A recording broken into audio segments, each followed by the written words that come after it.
And I'm live. That is cool. Today is 8th of August 2025, Monday. And let's just start solving some questions. Some 1500 rated questions. That is pretty cool. Yo, now fine. Yep. Yesterday we solved these three questions, but we were not that we were unable to solve this one. I mean, we didn't solve this one, but the problem here was that to solve this, we need some GCC specific library, but I am using Clang. Even that is not the problem. The main problem is that I can include GCC libraries in Clang, but the main problem is somehow my LSP is unable to use those libraries. I don't know why, but the LSP just is unable to see the libraries provided by GCC. So I'll fix that. And for today, t-testing. We will begin from t-testing, and there was also a contest yesterday which I gave and was not very good. My performance was not very good. Maybe my rating, I guess system testing must be going on right now, or maybe the rating has already changed. Virtual contests. Codeforce is slow for a fact. Okay, this is the question that we will be doing, and what the heck is this? Min. Okay, we'll see what that is. And problems, what is going on right now? System testing? No, system testing hasn't begun. And yesterday, I did solve these four questions, but with the last one, if I had just gotten 5 more minutes, if I hadn't wasted 5 more minutes messing around during the contest, I would have done this one also. Shit. And anyways, let's start solving questions. That's it. Attach TCP, go to the 1500 folder,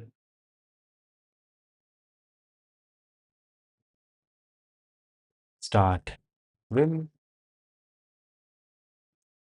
update a few libraries. Why does LSP config always has some new updates? Not updates, but new pull requests in the stable branch.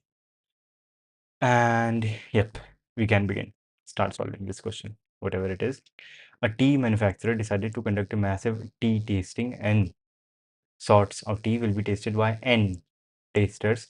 Both sorts of tea, both Both the sorts of tea and the tasters are numbered from 1 to n. The manufacturer prepared EI milliliters of the ith sort of tea. The jth taster can drink BJ milliliters of tea at once. The tasting will be conducted in steps. During the first step, ith taster tastes the ith sort of tea. The ith taster drinks minimum, yeah, how much is available I thought and how much in they can drink, and AI, the amount of that tree also decreases by this amount. Okay, it either becomes 0 or AI becomes equal to bi minus 1, AI minus bi. Then all tasters move to the previous sort of tea. Thus during the second step, the ith taster tastes the I minus one sort of tea, and the first would drink the last. The first person ends the testing. Okay, so they do not loop around. During the third step, during the third step, the ith taster tastes I minus one, and this will go on for n times. Okay, okay. We will have n steps. This goes on until everyone ends the tasting. Okay, take a look at the tasting process. For when these are the quantities and these are our tasters. So in the first taste, only 1 milliliter would be left of the first tea, and 12 for the second, and then 9 for the third tea. And then in the next step, 0 for the first, and for the second we have 12. It would be drink by this guy, so 6, and 9 would remain as it is. And yep, and then this guy cannot drink anything because this is already 0. We are at the end. In the left row there are current amounts of sort of teas. The right column there are current amounts of teas.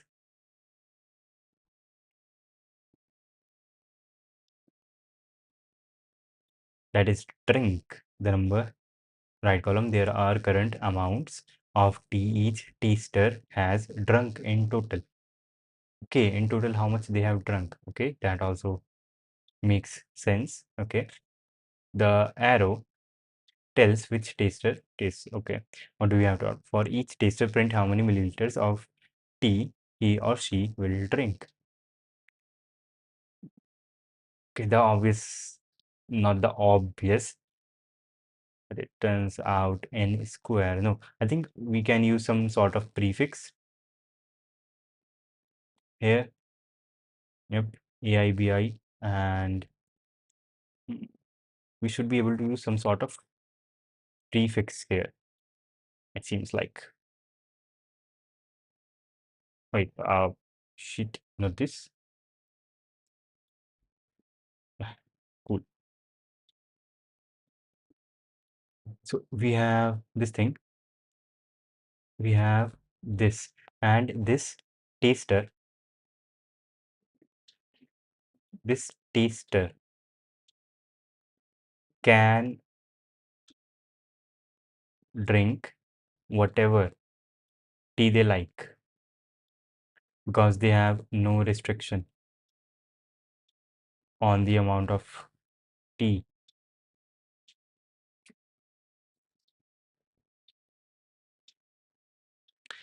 But I do not want to do n square, and we wouldn't have to do n square. So initially our thing is like this, and the first, let's also have a prefix them. I think it might be useful. I feel like it, or maybe not.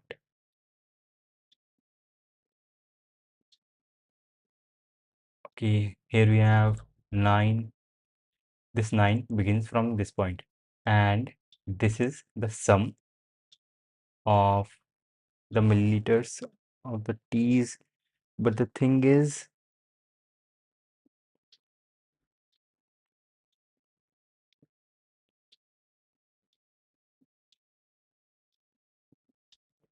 yep, uh,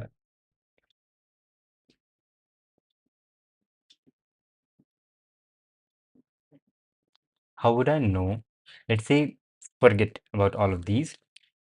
Given 6, and let's say 6 begins drinking from here, from this end, and there is no one else drinking teas. So how much tea can 6 drink? This is the total amount, and I know the count here. It is 3. So at max, if at every position till this point, if at every position till this point we have the number, ah, this now makes sense. Okay, if so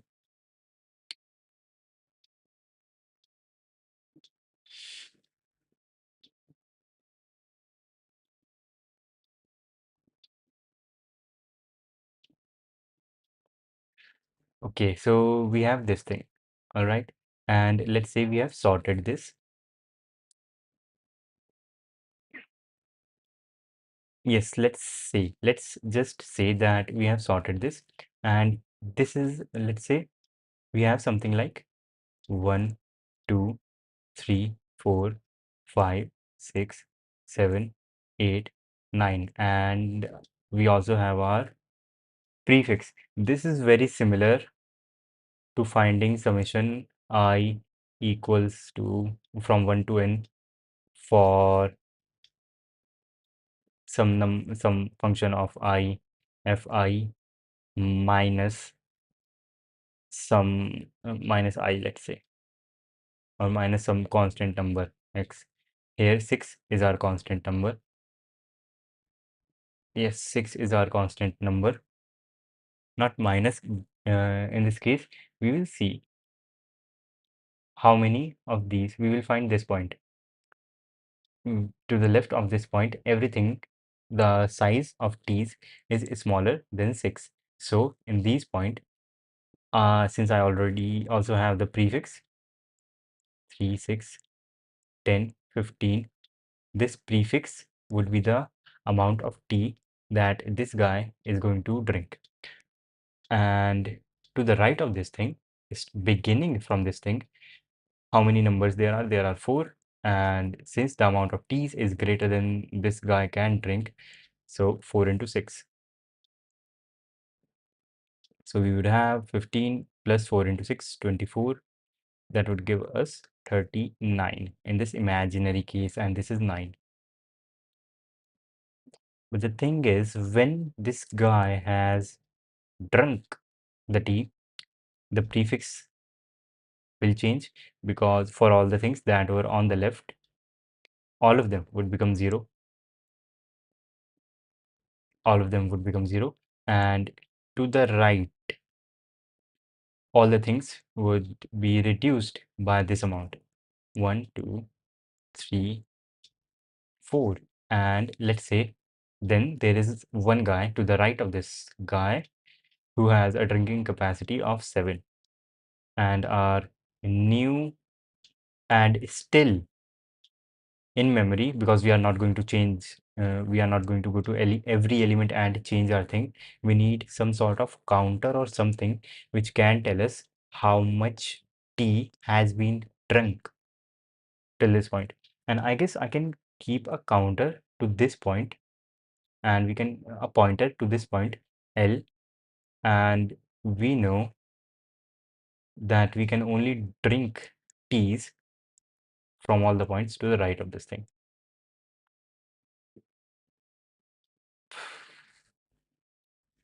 Yep. Yes, yes, yes. But shit, this is the sort of data structure that it would take.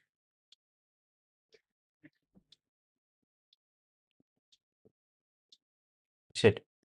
The sort of data structure that this would take is same. Is like shit. Because whenever we are adding elements, we need to add it in a sorted order, and also because we need to find the point in this point which is larger than our drinking capacity or equal to the lower bound for our drinking capacity, and also we need to find the count for the left and for the right, and this is going to use the same data structure that we were lacking in this question yesterday, and it is only given to us by GCC. So okay, let's actually do this. Let's actually do this, and we will turn off our our LSP so that it does not give us any error. And let's use and see if we can actually use some GCC library. We need to use a GCC specific libraries. So LSP stop. We will not get any errors now, no matter how much mistakes I make here.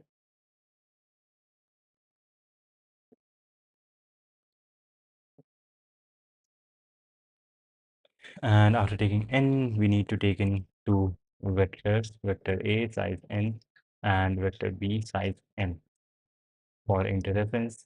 A, C in X, and for interreference, X in B, C in X. And yep, we have all the data that we need. Since we need to use a data structure that is GCC specific, let's see if we can actually use something like that. I need to tell my Clang compiler to use the GCC library, which is at OPP homebrew seller GCC 15 and include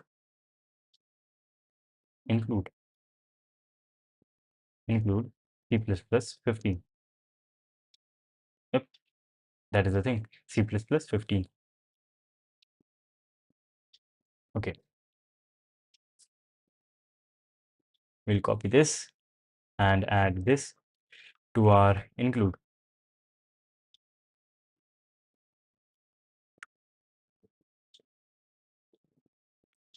And dot verifetch by creating an alias.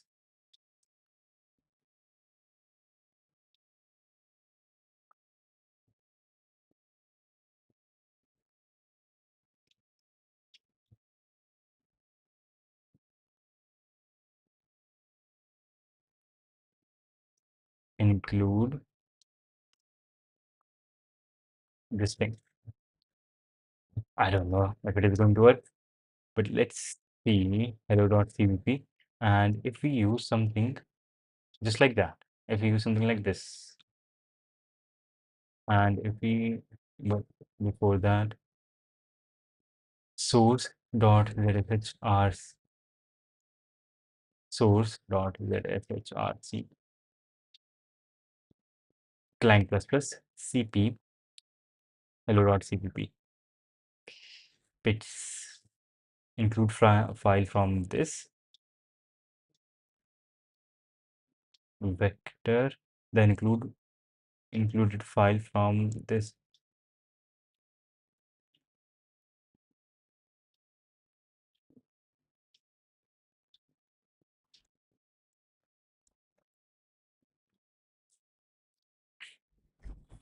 Wait, why does it say c++.config? Who is asking for c++.config? Inside requires hosts.h bits.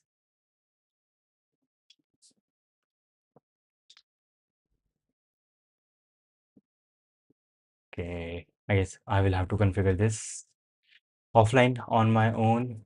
Some way to use GCC libraries with Clang compiler. I could actually use G++ 15, I guess. Yeah, 15 and hello.cvp. Okay, it does work. It does work. It does work. And all those libraries, GCC specific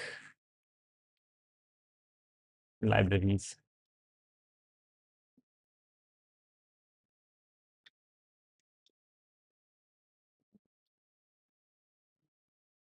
libmass,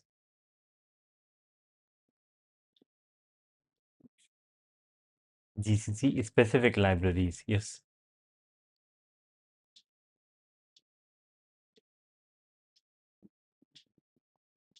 there was in yesterday's question, this one, there was a GCC specific library which we had to use, and I think the same library needs to be used in this question. So we cannot just skip it. Greetings solution. This library, extended library. And if we, even though the LSP is giving us error, I think the compiler will work just fine. I think. Okay, it does work just fine. It does work just fine. And okay, just not because we are weak or we do not know what is happening. Just to test this, I am going to copy paste this whole code and we will compile this. We will actually let's attach TCP in yesterday's question F greetings.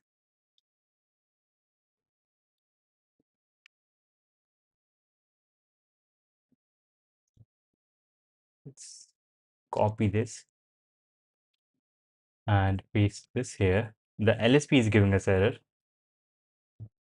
but that is totally fine. We need to make a few changes here on our plugin, which we are using for all of this stuff. Where is the main command? The main command is not going to be this anymore. The main command is going to be g++ 15. And if we restart Vim and if we test this, okay, so it is working. It is working. So we can use the libraries for compilation. The only problem is that we do not get LSP support with ClangD, and that is fine. That is fine. Do we actually need LSP support? Yes, it would be nice to have LSP support. All we need to figure out is how do we tell ClangD to include all of these things, to include these GCC libraries. And if we can do that, it would be pretty nice because we would know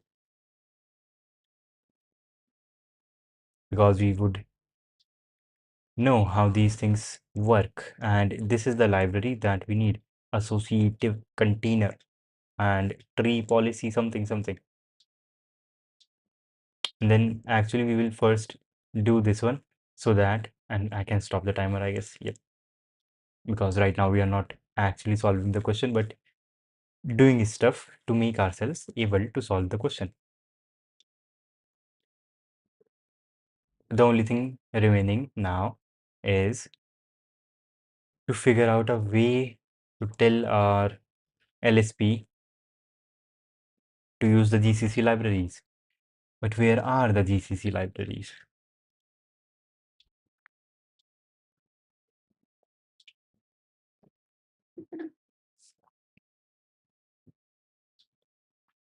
How do I know where are the GCC libraries? Okay, the C++. I use ClangD as a C++ LSP, but it doesn't natively have GCC ext library. How do I get them? Uh, where are they included? I use home brew on Mac.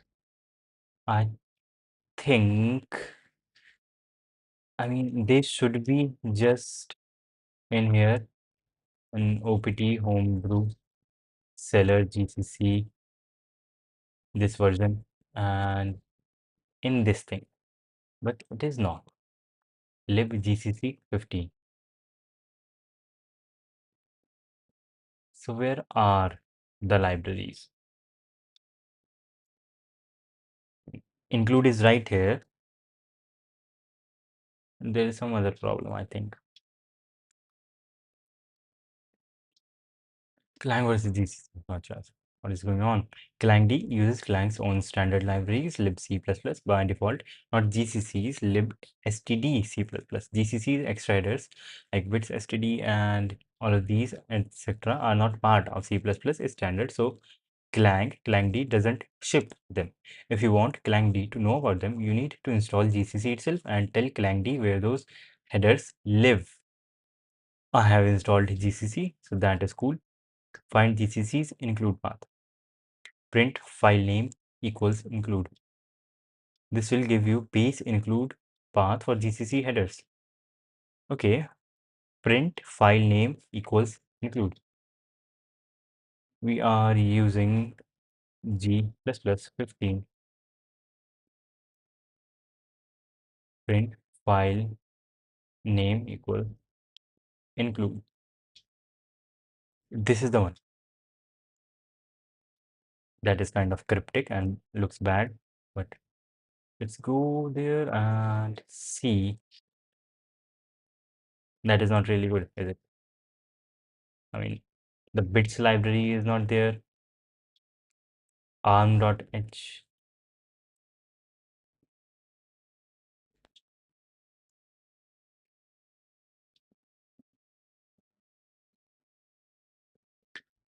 Inside the folder, you'll find no, I do not find bits and external. Something is totally wrong with this. Include, yes, there. This is where we were.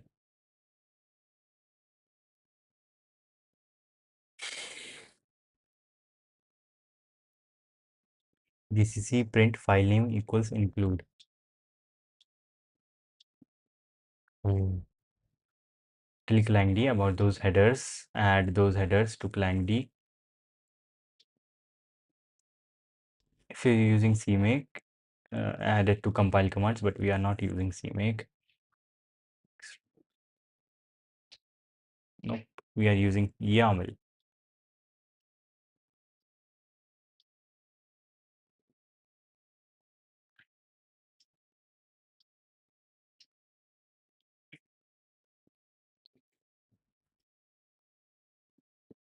Okay, but inside this folder, the folder that GCC gave us, we do not have those extra things, bits and ext. We don't have them.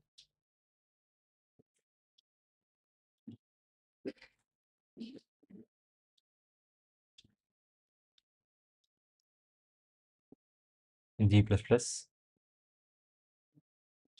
let's say 12, and print file path equals include, and print file path error unrecognized. Print print file path include.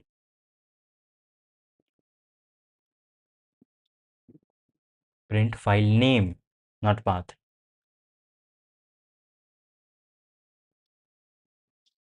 Which seems to be the same thing, just with different version. Yep, that is the same thing.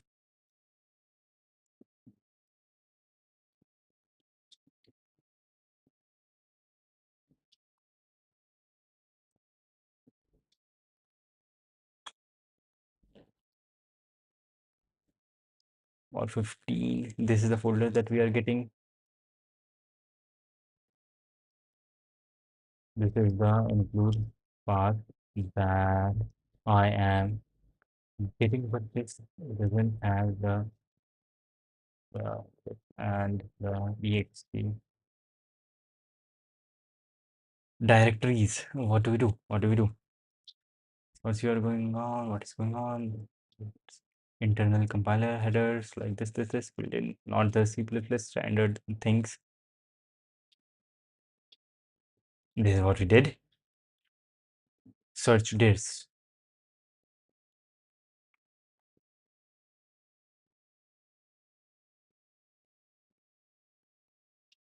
Libraries are in all of these things, and programs.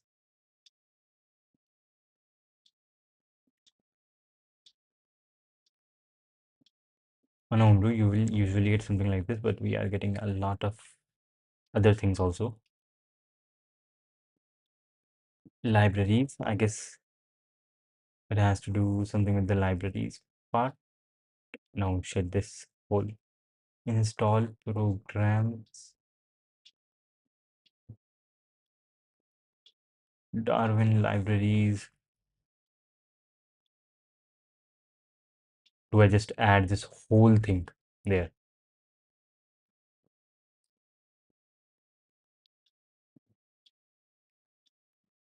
Okay, I'll do this off stream. I will struggle off stream. But if we do that, we would have to skip this current question. Mm, This question. We would have to skip this question because I believe we need that library, that GCC specific library for this, which we can actually use, but we won't be able to use the LSP for that. LSP with that, that is fine. We can turn off the LSP and the error is gone. Okay, so now boilerplate, and let's see. We need to know how this library works. Now we are going to study this library. That is cool. Okay, this library ext. Let's copy the whole code and paste it there. This part,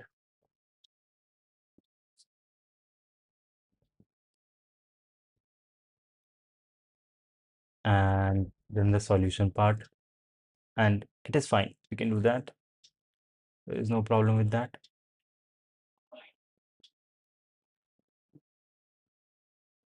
Solve, assign.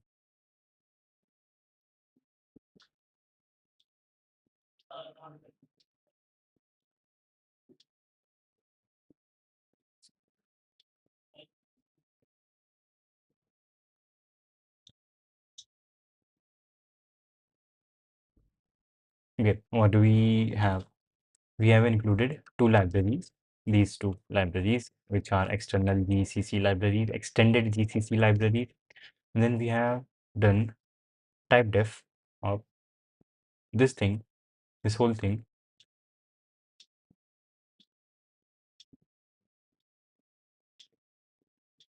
This whole thing equals ordered set. That is what we want. We need ordered set. Okay. And we are calling this thing ordered set. And we have GNU PBDS, PB data sets, tree, integer to GNU PBDS, null pointer, less, int, GNU red black tree tag, GNU tree order statistics node update. Okay, that is all we have here. And then here you're saying in using namespace this long this, which is our part of the code. But then we have this. We can build that all of that here.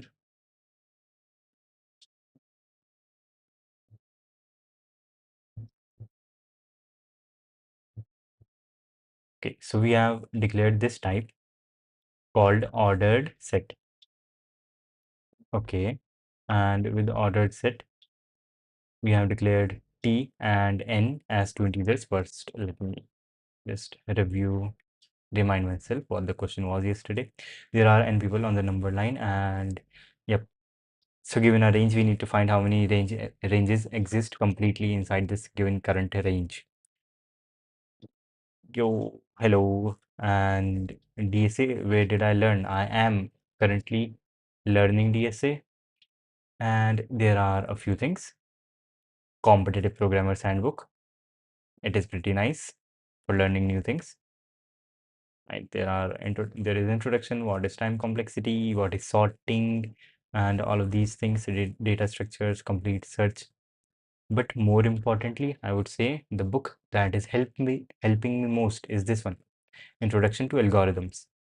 And let's say right now I am reading about red black trees right here. So I can just go to any topic that I want to read about, go there, read some things about that. And yeah, this thing is very complex, comprehensive, and everything is here in this book. And also, after reading a topic, it would be pretty cool if you could write some programs on that topic. Like I read about binary search trees, and then I did a stream in which I wrote binary search trees. So that was nice. Now I'm reading about red black trees, and I will do a stream in a day or two in which I will implement red black trees, and that would be nice. So that is how I'm reading. I don't really like textbooks. Okay. Okay, so that is a you problem.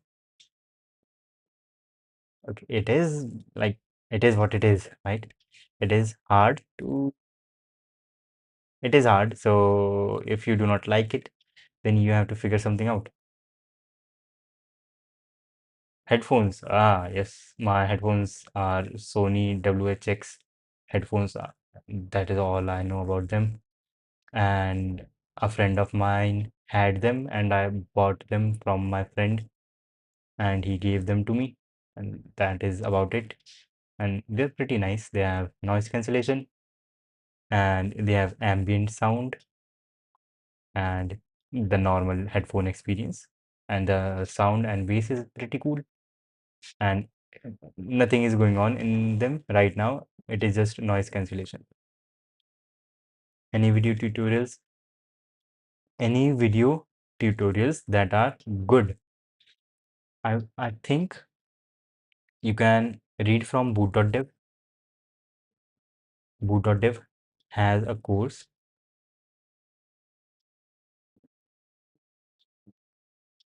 Why am I not sign in? Wait, let me sign in.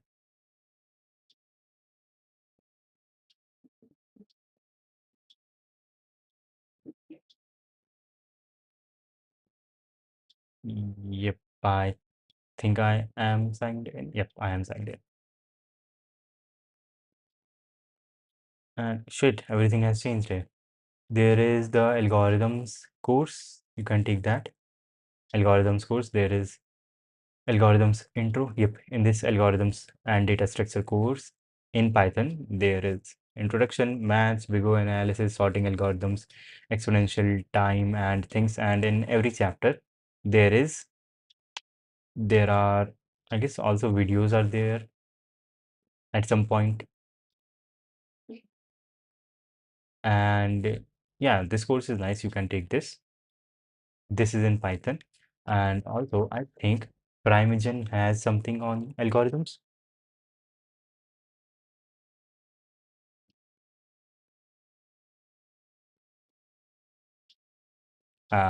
Maybe not. The last algorithm course you will need. Yes, I guess, yeah, this is the thing. But this one is on front-end mentors. That one was on bootdev. You can also take this one. The last algorithm course you will need on front-end masters, not mentors. Front-end masters. Course preview, and yep, 60 lessons, 9.3 hours of footage. You can take that. Yep, these are free. This course, I think this one, the last algorithm course you will need. This one has two parts. First one is free, and second one, for the second one, I think you need to pay.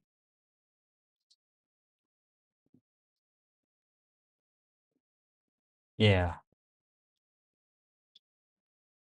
earn a completion certificate, get free access now. Yep. So this one is free, and for the second part, you will have to pay. But it's still, since you do not know anything about algorithms, so just taking this course will help you. That is cool.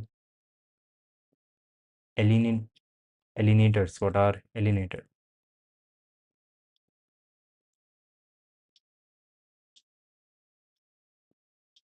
Alienators. What are alienators? That is a movie. That not a very good one. Here you, and how about the sheet? Yep, sheet is pretty nice. CB31.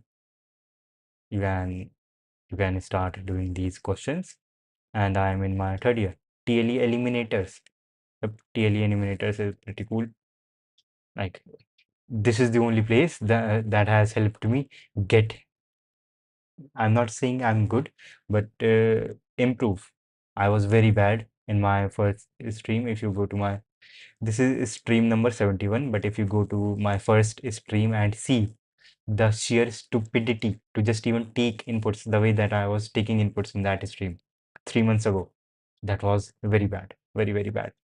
But now I am much better than I was before, not as good as I would like myself to be, but much better. And that is all thanks to this sheet, CP31, and these other resources. There is also CSES. You can do CSES questions and read from this book, Competitive Programmers Handbook. And yeah, there is, of course, Code Forces. And now let's get back to the questions. On the question, we need to know what this library is, what we are getting here in this library. In this library, there is this specific type which we have aliased to be equal to ordered set, and then internally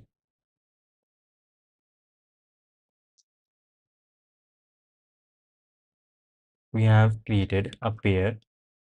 We have created a vector of pairs of integers, and then long answer. We have a long type answer, and this type that we initialized here, that we aliased here, we are initializing it here, and we are calling it st. And what are the operations on that type? Array dot assign. Okay, this is not very okay. Yes, this makes sense because this is not very cool. First of all, because here you in this part we initialized an array without any size, then we are reassigning the array 5 lines later. Instead, we could have done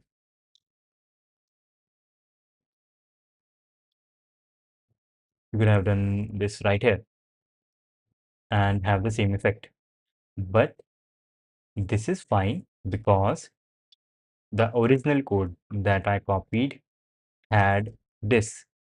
These declarations were outside our function. So that makes sense. When these declarations were outside our function, the definition to be inside our function. So that made sense here.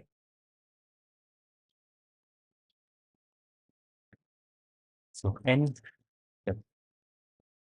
But after taking n, yep. And then for every pair reference inside array, we are taking in the numbers and first into the second one and then the first one. Why are we doing it like that? Because A and B, EI is the starting number and BI is the ending number, start position and ending positions for these ranges.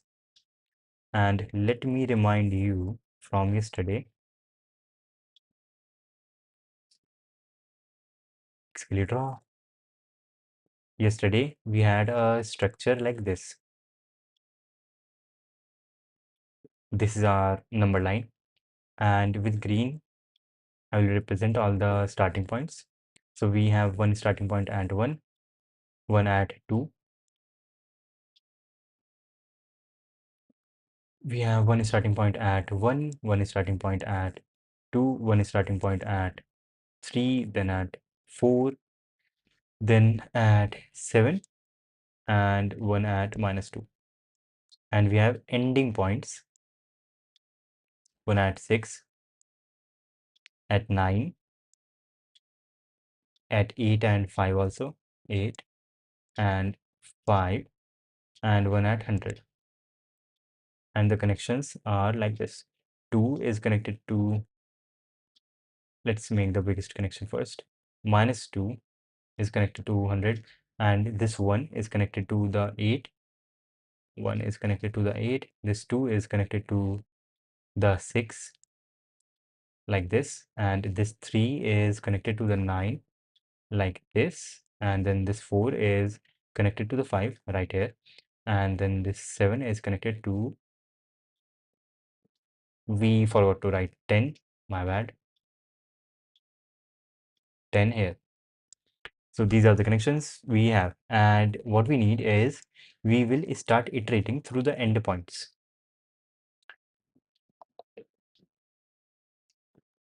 Yep, now I remember everything. We will start iterating through the endpoints. So first we will get to this endpoint and we will have some sort of data structure which we do not know about. But what we do know is that this data structure in which we are going to store the ranges as we pass through them, what we need in this data structure is sorting. This data structure has to be sorted, and quick insertion. That is what we need. And also random access. These are the three things we need. Why? Because when, let's say, I am at this point, this endpoint, I know that this endpoint has its starting at this 1.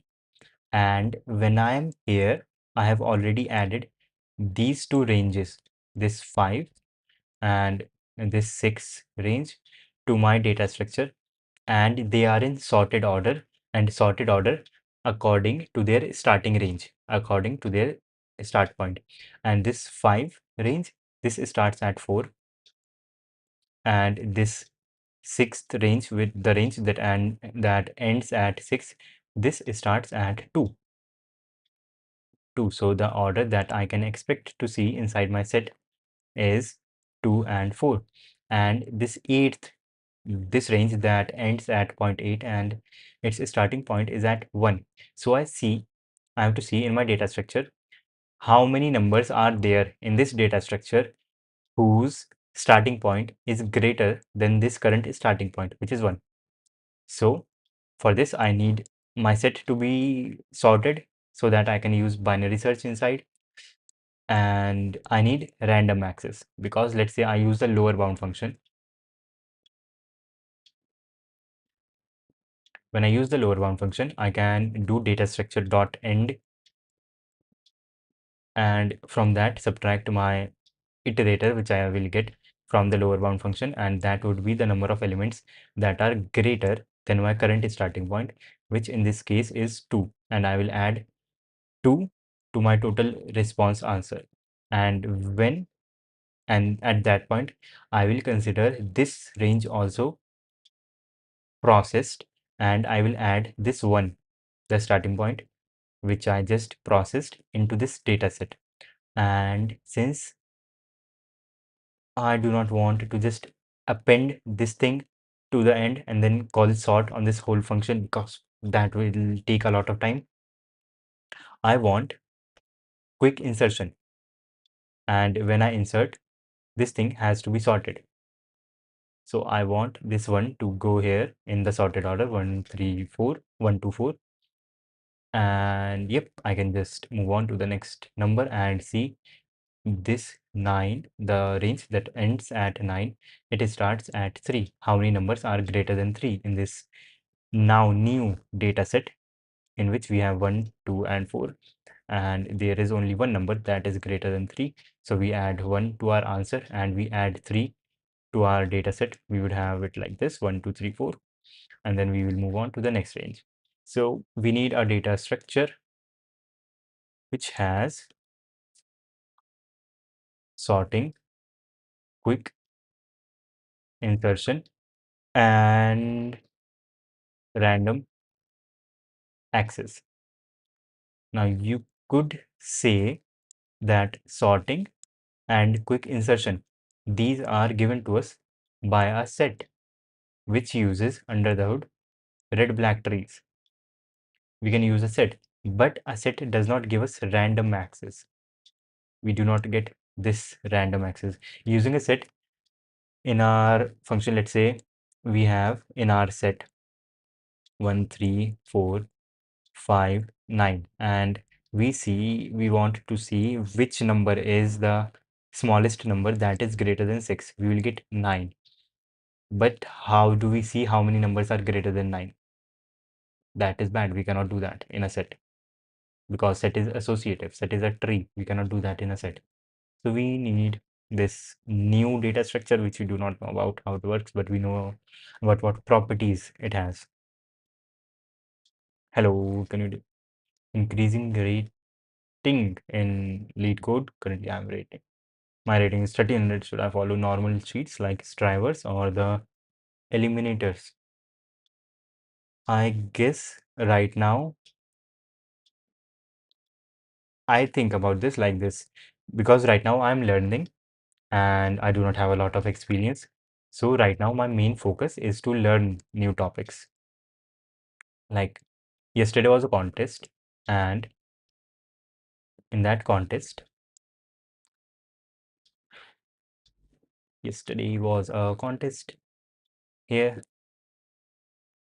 So with a contest, and I think here my rating was pretty bad. Yep, my rank was pretty bad. 4200 in a division 3 is very bad, and I think I will lose rating and I might even become newbie again. But I do not feel sad about it because right now I'm learning. So right now your focus should not be increasing your rating, but instead learning new things. Because if you have learned a lot of new things, you can always increase your rating whenever you want. And to learn new things, I do not like Striver's sheet. In my earlier streams, I used to say you can do Striver's sheet. I used to recommend it, but I do not like it now because it feels like I'm in a school, and it feels like that the sheet is very dumbed down version when I need to, because look at this, Striver's A to Z, and I also did uh like I guess 5% of the sheet, 11%. Learning the basics, need to know things, built-in logic.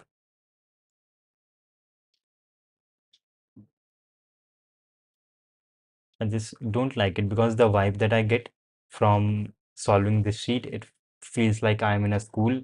I just, even if it is good, the mindset that it creates, I do not like that mindset. So I do not recommend Striver's sheet now.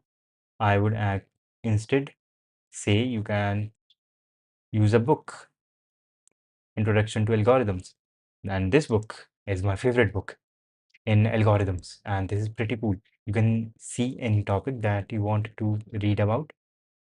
You can go here and you can read about heap sort, quick sort, anything. You can read about red black trees, you can read about dynamic programming, greedy algorithms, amortized analysis, and there are even complex things, more complex things like the string matching. There was a Ravenkarp algorithm somewhere here. Linear programming, string matching, yep, Ravenkarp algorithm, NP completeness, everything is here. You can read stuff from this book and start and solve questions side by side. How much time need to practice for expert? I'm not an expert. I am me personally, I am just at 1300, 1200 right now. So I guess just practice as much as you can. Practice as much as you can. I'm planning to start the sheet. Okay, what should I have in my toolbox to start from 1200 to 1600? I guess instead of pre-preparing and saying, now I know everything that I need to know about DSA, now I will start solving questions and increase my rating. Instead, you should just start solving questions and see where you are lacking. If you see a graph question and you see you do not know about graphs, you go to the book, CP handbook, and let's say you encountered some graph question and you do not know about graphs. You go to the basics of graph, you read some things, right, on this particular topic. You read the whole chapter, and then you go back to the question that you were struggling with. You solve that question, and also you can go to CACS and there solve some questions on graphs. That is what I did. I solved a few questions on graphs, and then I went back to solving questions. And whenever you see a new thing that you do not know about, you go and read about it and solve a few questions. Instead of pre-preparing the toolbox, learning things when you see you do not know them is pretty cool. I want to shift to new vim. How do I completely set up new vim for CPP? That would depend on how much you know about new vim. If you know, because for me, it took a few months to even understand how things are happening in new vim. And there is this thing, Understanding new vim, this series by Vyro, VHYROO. You can, this is highly recommend this thing. If you want to configure your new vim on your own, I highly recommend this playlist. This is amazing. Like the the comprehension with which this person explains things in NeoVim is pretty cool. He has a 16-minute video on tree sitters, on tree objects, incremental selection. And this is not even a very popular thing. I mean, I do not personally use text objects and incremental selection, but he has a 25-minute video on that. So that can just give you an idea about how much details this guy gets into. And this is highly recommended. You can go and watch this. And this LSP video was pretty cool. Mason video was also pretty cool. And okay, these are new videos which I haven't watched. Okay, that is crazy. I'll watch them. Yeah, you can watch this and you will see whatever you need. You just need a LSP, and LSP is going to be Clang, right? You need LSP Clang and you just need a compiler. And for competitive programming specifically, Assistant NeoVim, this is the plugin that you need to get your test cases and run them locally. There was a GIF here, yep, right here. You can use this plugin to get your test cases locally like this and work with them. Hello. Yeah, contest was pretty bad. Mine was pretty bad, but I upsolved till C, solving D now. Ah, that is cool. I was able to solve in the contest till D. I made a very stupid mistakes in D, and after the contest, I solved E. And if I had gotten just 5 more minutes, I would have been able to solve E during the contest, and that would have been cool. This PDF, this one, this is, you can go to just Google and search CP handbook. And the first link is the thing, Competitive Programmers Handbook, right here, by Antti Laaksonen. He is a Finnish guy from Finland, Helsinki, and he is the creator of CSES. CSES, I guess it should be in the introduction. Yep, Laaksonen. Yeah, Antti Laaksonen. He created CSES. That is cool. And now getting back to what is this library? And these are the things that we need with this library: sorting, quick insertion, and random access. You could say that we could use a vector for these things. We can have our vector and we can insert our new element x at the end of this vector and then call the sort function on this vector. But that is very bad. What if this element is the smallest and therefore needs to go at the start of the list, start of our vector? And if that is the case, then we will add this here and we will have to add this here at the start, and whatever element there was originally, it has to shift right once, and this element will shift right, this will shift right, and every element will have to shift towards right to make a space for this new element at the start. And that is going to take n time, and the time complexity in worst case is going to be big O of n square, which is bad. We do not want that. N square is bad. We do not want that. So we use this thing. And I think my guess is, I don't have any guess. It is bad. Let's see. So we take this thing in and we sort. That makes sense. We take our pair of vectors and we sort it. And see the subtle play here. First, we are adding the first number to the second element in the pair, and we are putting the second number to the first element in the pair, because the second number here in the input, these numbers, they represent the end of ranges, and that is the number on whose basis we want to sort our vector.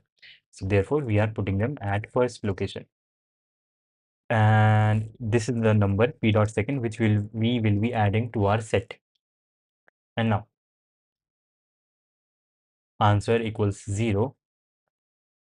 Shit, that is so small for pair in array. How? Okay, st dot size minus st dot order of key p dot second.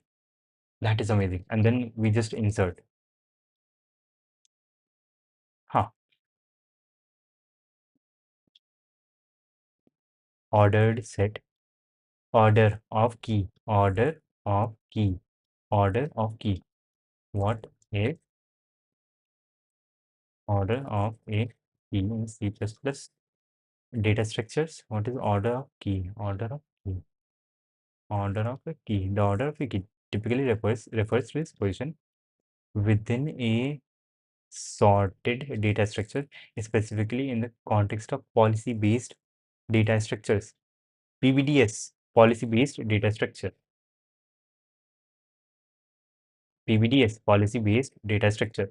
Okay, like ordered set or ordered map.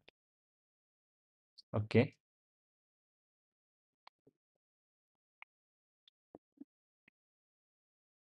the order of key function when used with these PBDS containers takes a key as an argument and returns the number of elements in the container that are strictly less than the provided key. That makes a lot of sense. Okay, and now I have seen a few things, and I think I should be able to solve this on my own now. Here, and we do not have any LSP support, so fine. Let's call this V, and then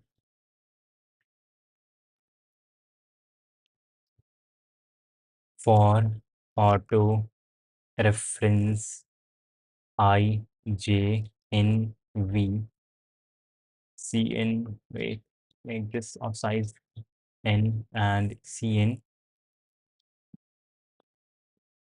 J and I, and then sort V dot begin and V dot end. After sorting, we need that special data structure. That is the only thing that I need to look up. Associative container.hpp and tree policy.hpp. Okay, and this is the type alias that we are using.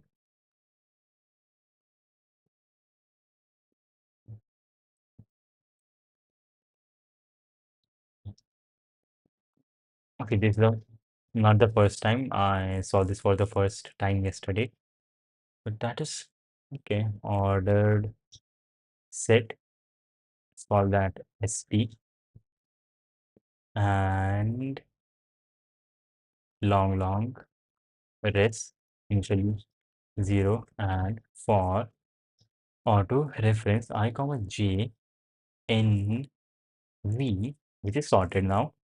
What we do is we need to find out how many numbers in our set are great in this st set are greater than j. So, and add that to our response.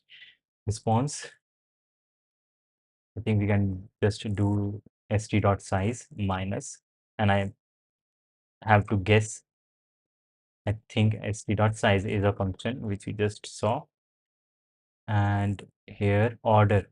What was the function for order? Calculating the order. And order returns in our ST data structure, how many numbers are strictly smaller than the number that we pass in. How do we find the order? ST dot order of key makes sense.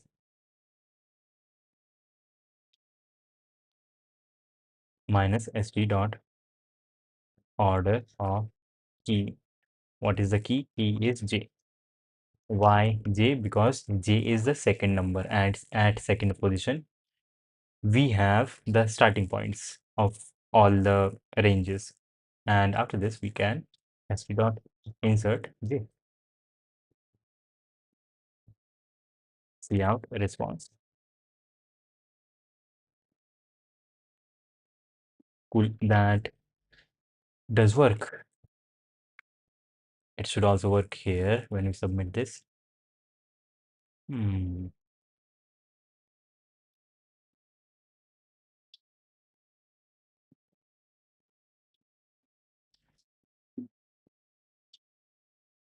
Hopefully, and okay, it does work. That is fine. That is cool. Can you share this PDF? Yep, online. What is the website that provides the rating for each problem in the case of competitive? What is the website that, okay, in code forces specifically, when a author writes some problems, when a contest is created and people who are creating that contest, they write a problem, they guess what the rating should be, and yeah, they just guess. But then when people have given the contest and a lot of people have solved the questions, and they see how many people of which rating struggled on that question, and accordingly there is a system. I don't specifically know how it works, but according to, depending on how many people struggled on a specific question, they give ratings to that question, and that is how it works in code forces. And also that is why you can see that I think for this contest which took place yesterday, these questions in this contest, they won't have a rating because the system hasn't have enough time to give them ratings. But for this question, which was a while ago, this contest, which was a while ago, I think these should have a rating, but they do not still have a rating. Yeah, it takes time depending on how many people were struggling on that question. They give rating to questions. I am solving Schreiber's A to Z sheet. So each new question in the sheet contains something new. So I need to watch the video after, and after watching the video and solve, I code it myself as well. It's right. Yep, it is right. If you can solve it yourself, it is completely right. No problem with that. E was easier than C yesterday. Yep, it is completely fine. Yep, no problem. If you can solve it on your own, then it is amazing. And yesterday E was simpler. I didn't read E. I did C. Wait, this is not the question. Yep, I did A, B, C, D, E. During the contest, I did till E, and after the contest, I did E. During the contest, I did till C, and afterwards, I did E. And C, C was fine. C was like pretty fine. I think I was able to do these three in 40 minutes. Standings, yes. Friends standings and 26 minutes, okay. But then I messed up.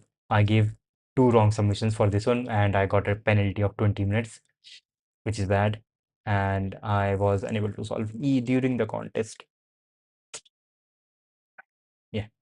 And my flag is from Greenland.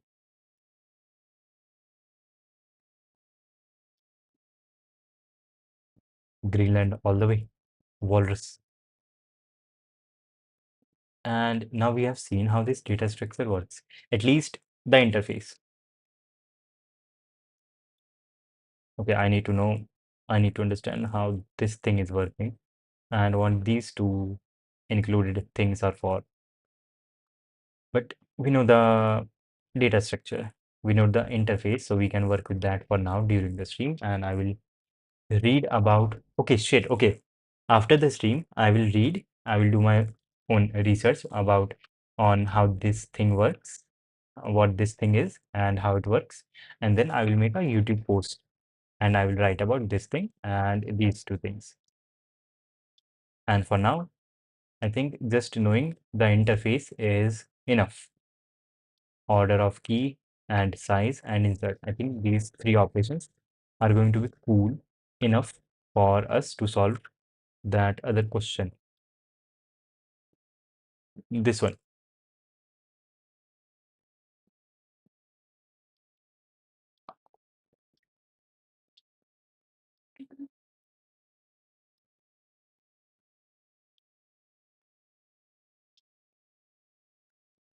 Yep, they should be enough, those operations. And let me regather my thoughts about this question and then we will solve this.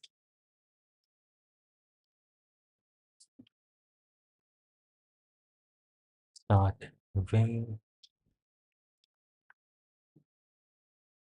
print boilerplate and we will stop the LSP. And these are the things that we need. Copy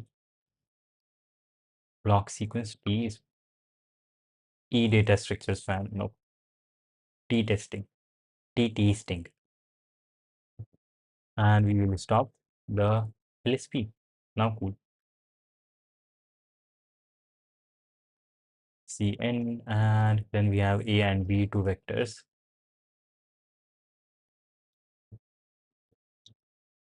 For interreference X A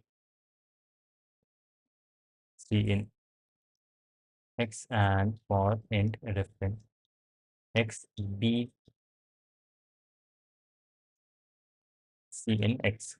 Now we have both the things, the testers and the T's, and I think we should, yeah, yeah, we saw in the escalator thing, we saw what we need.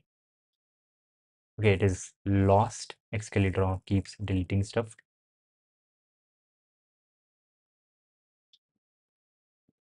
For a small example, let's say with this, or not even with this, let's say in our new policy-based data structure, I have below average projects. So should I focus on making good projects or should I make good coding profiles and ratings for FANG shortlisting?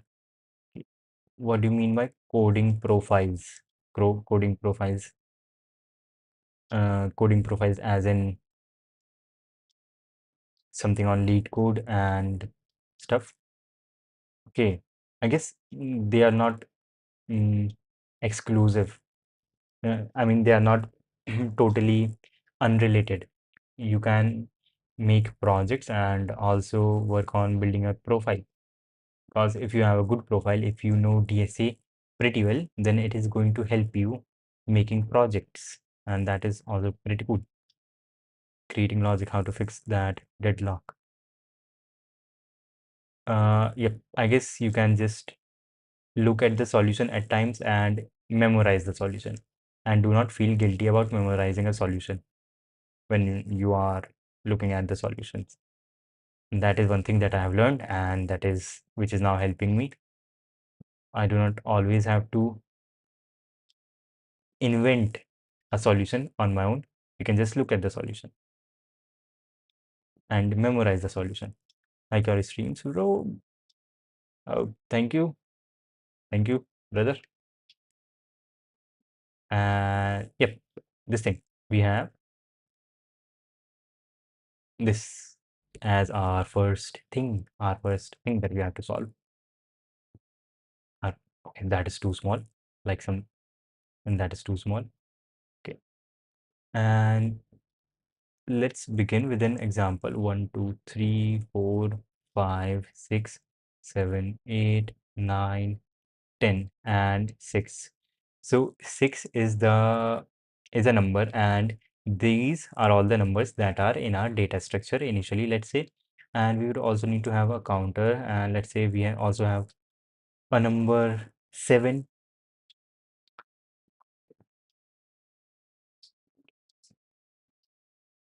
We will have a counter. Initially counter is 0, and we will see in our data structure, that is the amount of t that is available. We can see how much t, how much when drinking a tea. This number is the capacity, and these numbers are how much tea is available. So if the capacity is higher than the amount of tea that is available, we will drink this much. And when we have done that, this will become 0. Cool. But then, and we also need something else. Yeah, okay. And after that, there would also be situations when the capacity of tea that we can drink is smaller than the amount of tea that is available. In that case, we will drink this much according to our capacity, and this 9 will be subtracted. 6 would be subtracted from 9, and we would have 3 remaining there. But we can actually simulate it. We, instead of checking with this number that we currently have, we will check with this number plus our counter C. That is what we will check with. And yep, that is what we will check with. And I think we would also need something else, because let's say when we do our operation of finding the first number, that is when we do our operation of finding the lower bound, right? Or this new operation that we have learned about, which is called order of key. When we do order of key, we will get these elements, and when we drink teas from these things which are smaller than our capacity, all of them will turn into 0. So we need a number which would tell us, we would need a pointer, let's say, to this element which is non-zero, which is non-zero right now, which is non-zero right now. Yep. And yeah, that would be cool. That would be cool. So let's say when we drink tea with capacity 6, all of these would turn into 0. And all of these, from these, I virtually subtract 6. And instead of going through all the elements and subtracting 6, we can increase our counter by 6. And when we are here at 7, instead of looking for 7, the number, the order of 7, we will look for 7 plus 6, the order of 7 plus 6. 7 plus 6 is 13. So we see that order would be the size of this whole thing, all the numbers that are smaller than this 13. And we also have a pointer to this first non-zero number. And when we find the order of this thing, we can subtract the sum of all of these. Okay, we also need the sum. We do not need the sum. We do need the sum. No. Yes, we do need the sum. We do need the sum. We do need the sum. But not more than once. Not more than once. When all of this sum is 0, we do not need it anymore.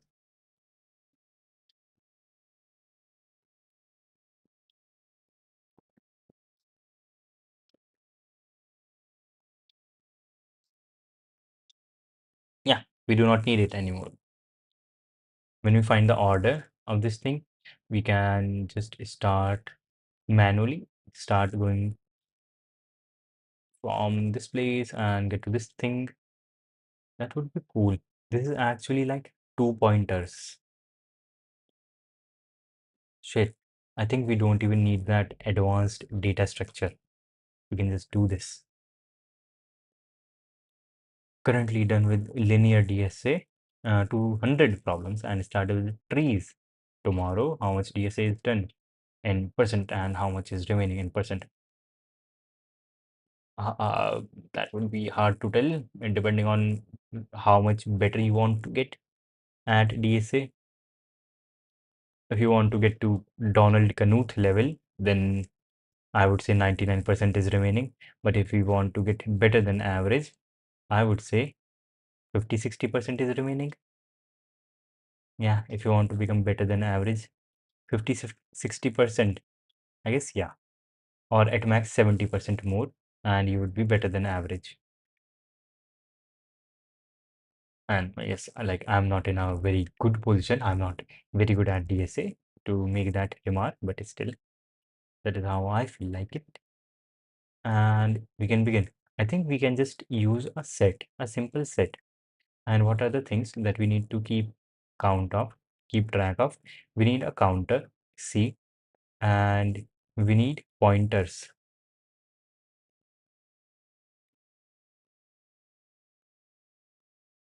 We need pointers. Yep, we need a left pointer which will point to the element whose value is non-zero.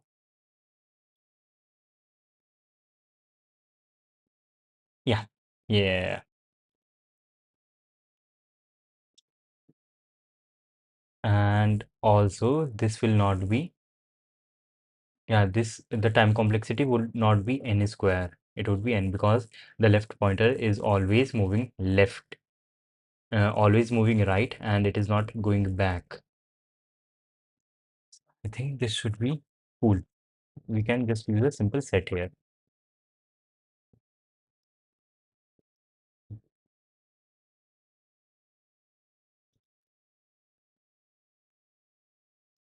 For int I equals 0, I less than n, I plus plus, I plus plus. Yep. What do we need? We do not, I don't think we are going to need this thing.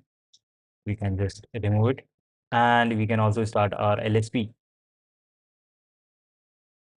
Okay, that is not a good function. LSP start. Do we have the LSP? We do not have the LSP. LSP info. We do not have the LSP.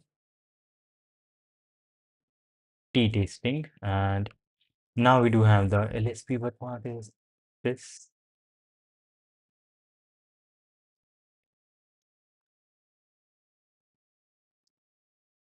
Long. Okay, I guess we do need the LSP. I made two mistakes which weren't even obvious. Okay, now when we are at a current T level in our set, and also we need the counter int cmt equals 0, or let's call it add equals 0, and we need a left counter which will point to the smallest element, to the smallest number, and let's say we start not from 0 but from 1. We will start our base condition, and that base condition L is add rest plus equals minimum of a0 comma b0. That is going to be this, and not that whatever that amount is.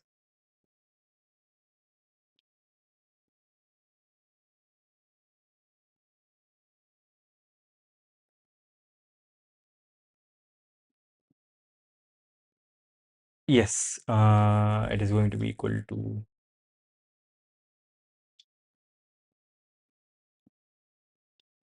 a b0 where b is the capacity.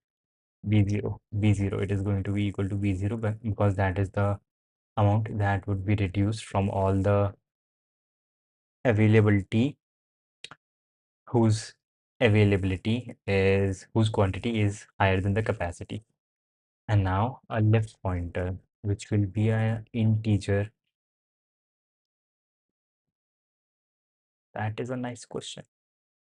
I guess initially it should be equal to the end, and if that is the case, int add initially 0 and L equals L equals S dot end. Left pointer will start at the end.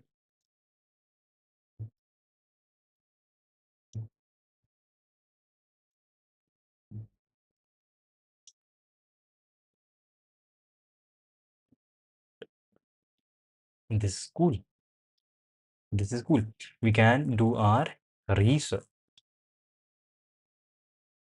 Yes, we can do our research on auto iterator lower bound or upper bound. Lower bound beginning from L and going till S dot end. And we are looking for what? We are looking for BI. We are looking for BI. And once we have it, long SM equals 0. And now we will start iterating from our left while L is not equal to IT. SM plus equals L dot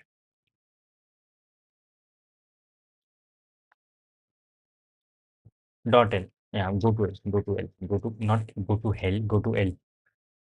SM sum, add to the sum the current value of L, not just the current value of L. And don't look for this specifically. Look for this plus add.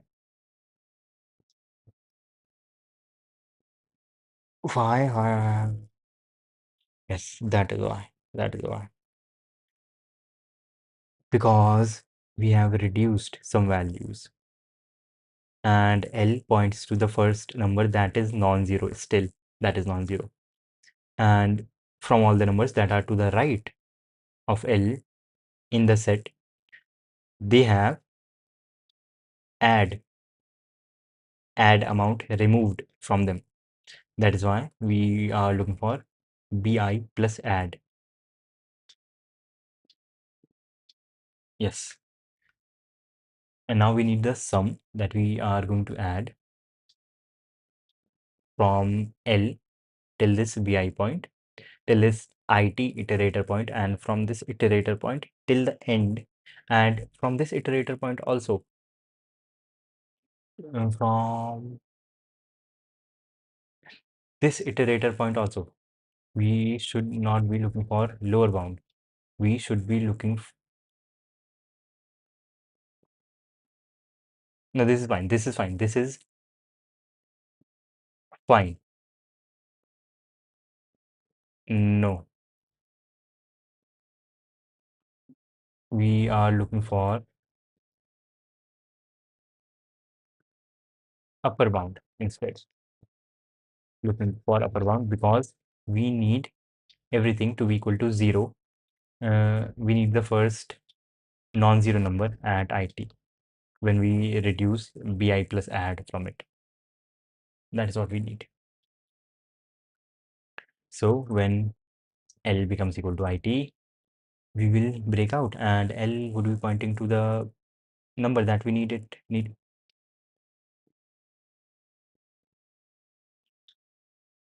But shit.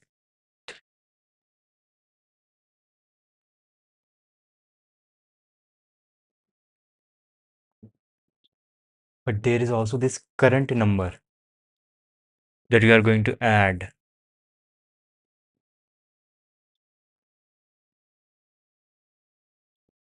I guess I messed up.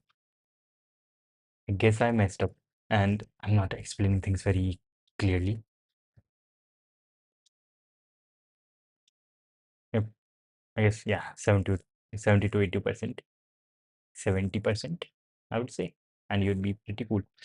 Yes, I'm not explaining stuff pretty correctly, pretty clearly. But the thing is, I messed up. I messed up.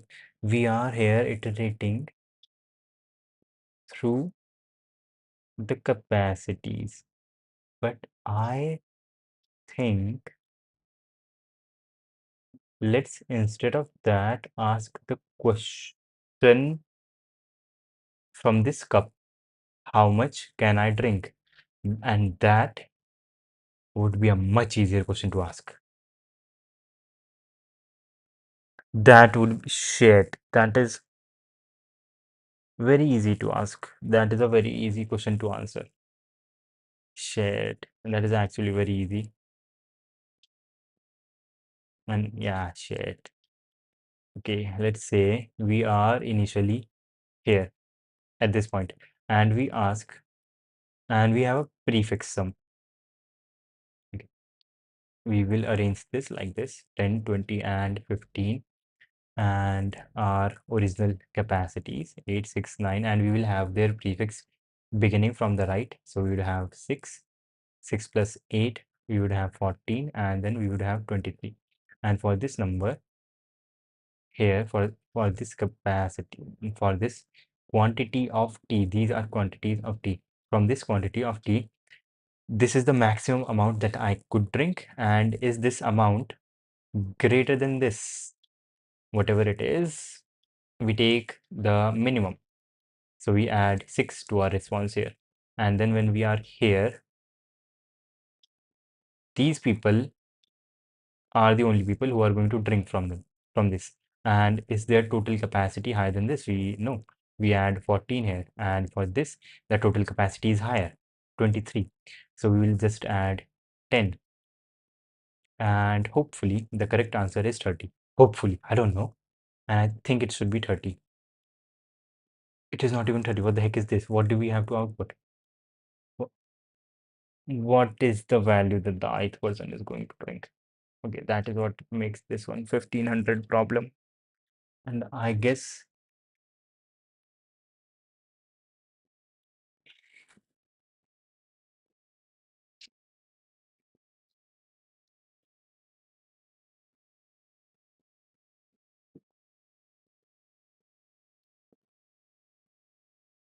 and I think we can make a argument that this 30 should be equal to the sum of these numbers.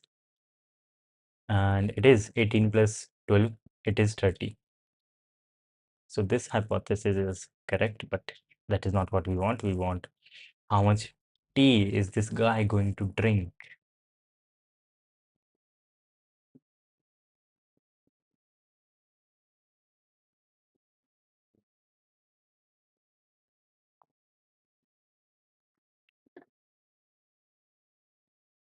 And what we were doing earlier, that was pretty fine.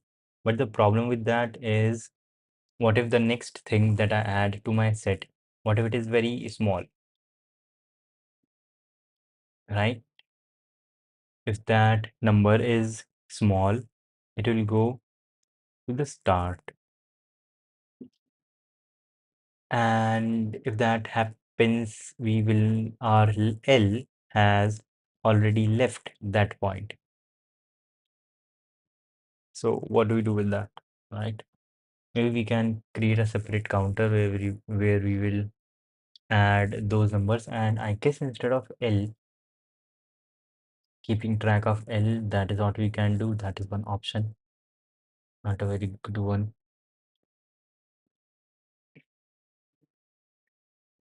Given numbers 1, 3, 7, 9, 10, something like this, and 6, we will see that all of these numbers are greater than 6 and all of these are smaller than 6. So for these, from these things, I will add 1 plus 6 to the amount of tea that this 6 number is going to drink.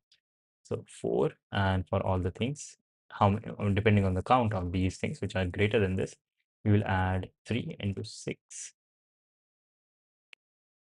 But now there is a new number that needs to be added to this, and that might actually be equal to some number. So we cannot use set anyways. We would need a multiset in that case.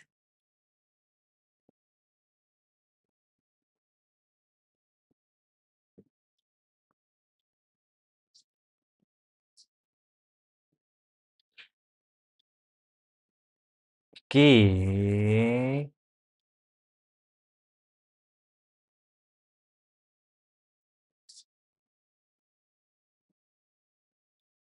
Wait, I guess we can just iterate.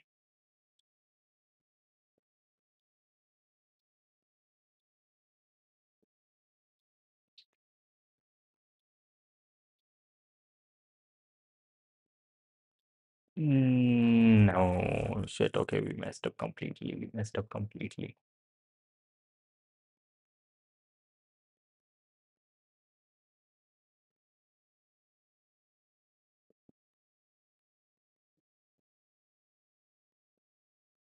Yep, we messed up. This is not how it is supposed to be done, and it has been quite long. I guess we can look at the editorial now. And why am I not in the middle? Yep, now cool. It's been 1 hour and 35 minutes. I guess we can look at the tutorial now. But before looking at the editorial, do we know what the question is? Yes, we have been given a bunch. We do not have to keep, we do not have to remember the story that is being told to us. We only have to remember the mathematical model, which will help us to actually solve the question. Stories just, they just get in the way. 3b4 and b5 and b6. So we need we need to know how much t this guy is.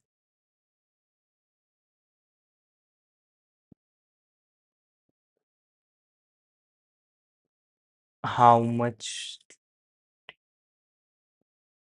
wait, isn't this dynamic programming? We need to know how much tea is this guy going to drink, and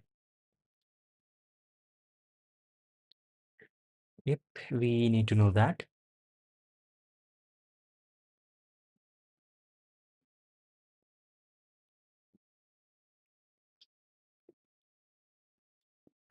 And same for all the guys, for all the tasters, so-called. And these are the only available options for them to drink from.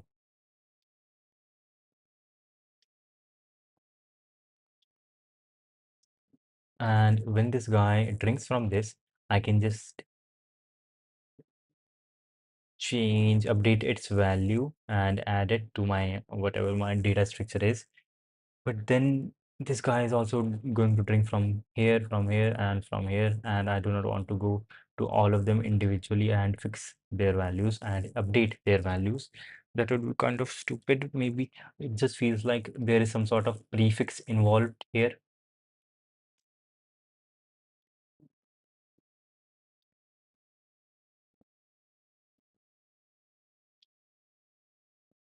It just feels like there is some sort of prefix here, which we can leverage.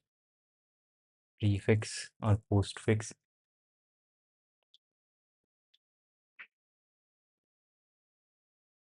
All I need to know from all of these things is how many of them are smaller than b and how many of them are greater than this b4.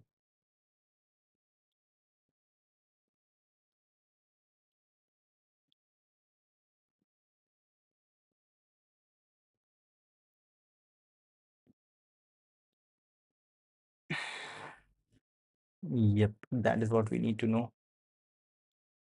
But their values are also being updated because these numbers are being subtracted from all of these a values.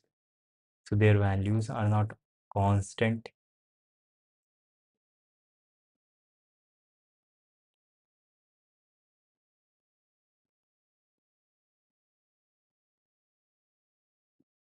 Okay, let's start from the basics. Very basic, very basic. Let's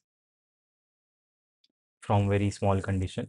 Let's say we have this, right? For the nth time, let's say we begin with this 10, 20, 15, and 9, 8, and 6. And for this person, for any person, any given person, they can drink, they can subtract from all the values that are above them and to the left. So this guy can subtract its value from, and what we have to do is, let's say S is the set of all these T values that this current person, ith person, can drink from. Then what we need to know is summation of I going from 0 till, let's say, summation of j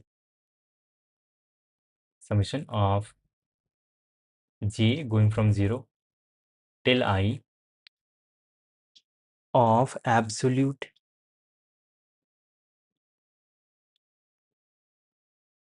not absolute value, minimum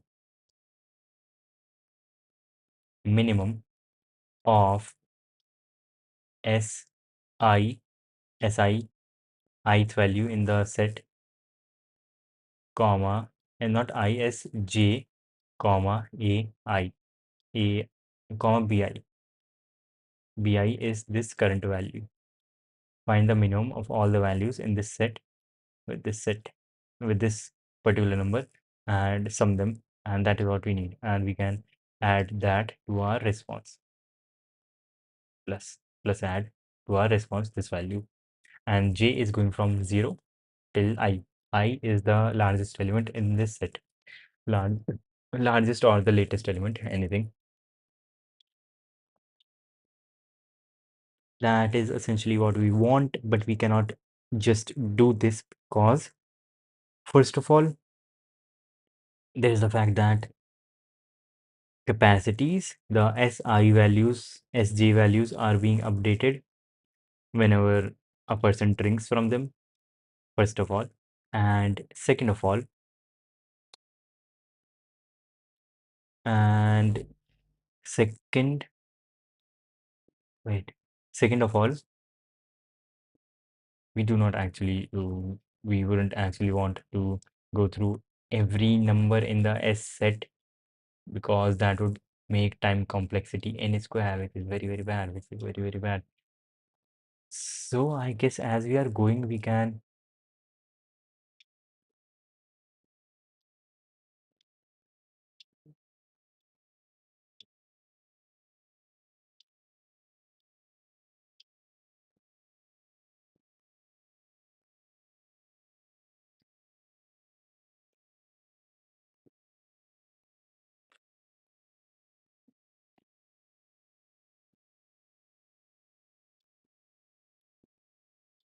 okay, okay, let's have some invariance.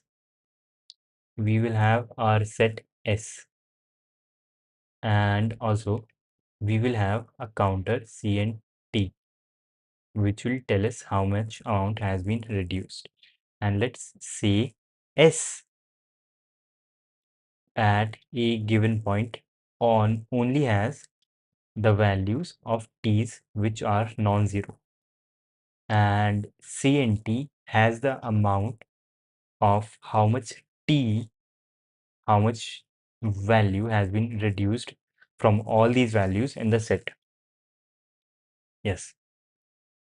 And okay, and all the values in this set are non-zero. That is also true. That is also true. And let's say our current value is bi,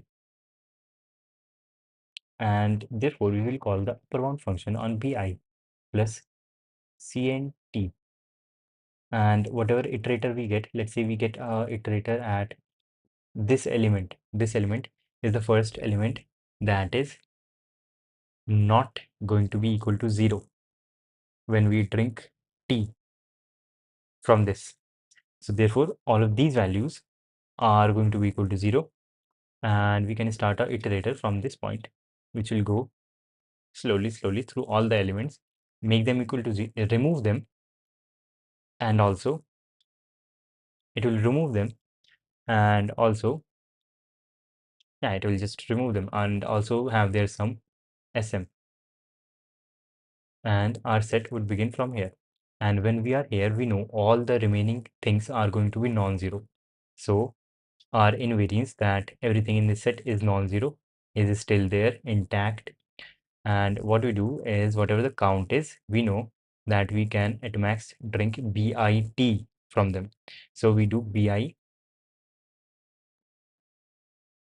into the count size SZ, let's call it, and we will add this to our sum, and we will add this sum to our total response. And now this current value, AI T value, which is going to be there.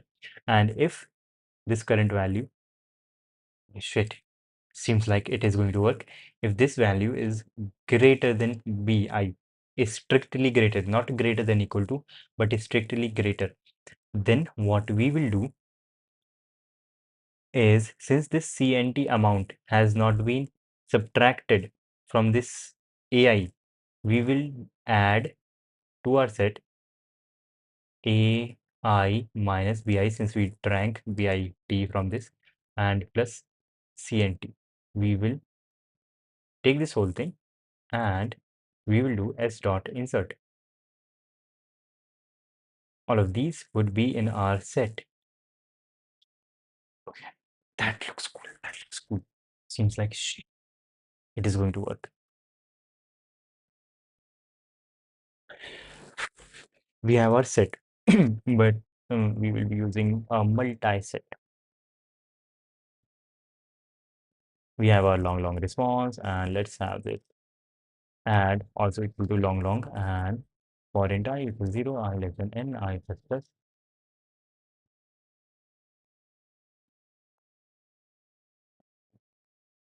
Okay, and okay, now we are at the current element. What we need to do is we need to find this iterator. Where is the iterator? We need to find our iterator to this thing, which we can do by auto iterator equals s dot upper bound for bi plus add. Bi plus add, that is what we need the upper bound for. Now when we have the long sm equals 0, or we don't need to do that, we can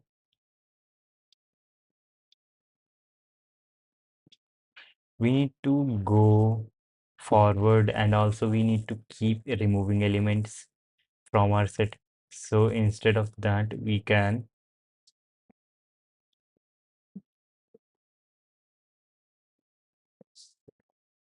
store all those numbers in a vector and then remove them one by one.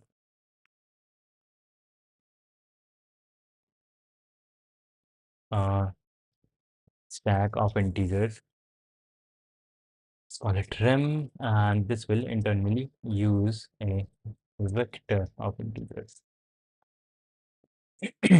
And now we will move forward.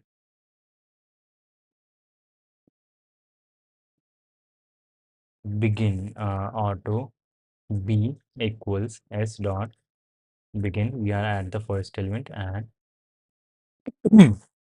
while b is not equal to it, what we will do is response plus equals this value, not just this value minus add, and this, and we will add this to our set rem dot push go to b.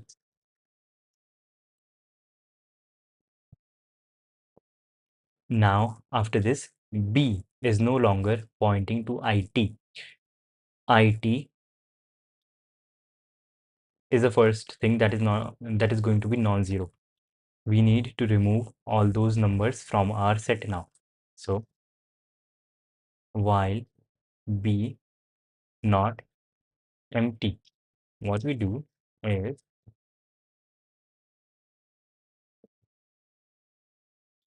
okay, shit, rem, while rem is not empty, what we do is s dot erase the first value at rem dot front or top, and also rem dot pop, remove that value from rem. After this, our set only has the non-zero values. So res plus equals s dot size into bi. What is bi? That I'm so fucking retard. Okay, let's call this bb.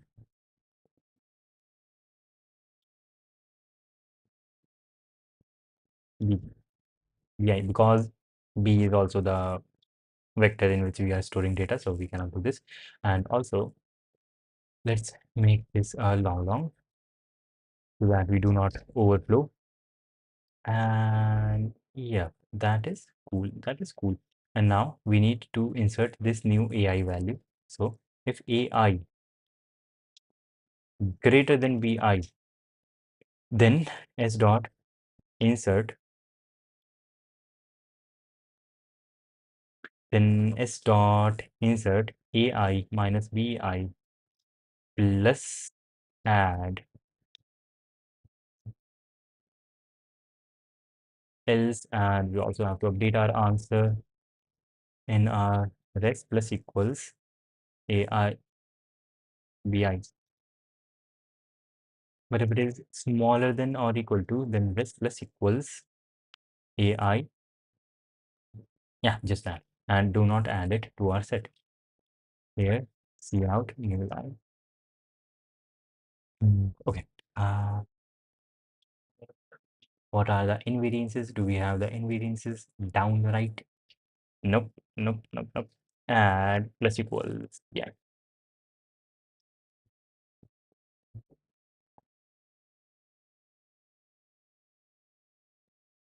Yo, yep.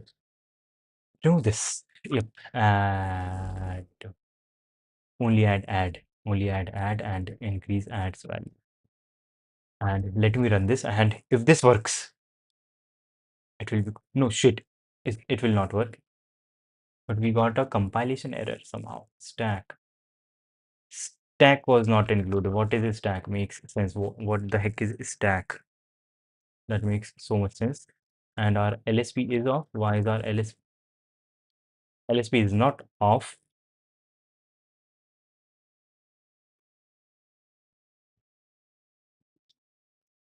We do not have stack, which we can fix. Dot local slash include slash bit std include stack include queue include. I thought there might be priority queue or something.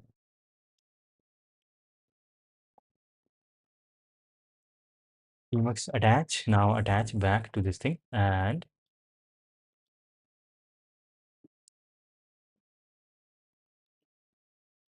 okay. It should at least compile now. Okay. Time limit exceeded error due to some reason. Not because of this, but maybe because of this, and of course because of this, because we have to do UG++.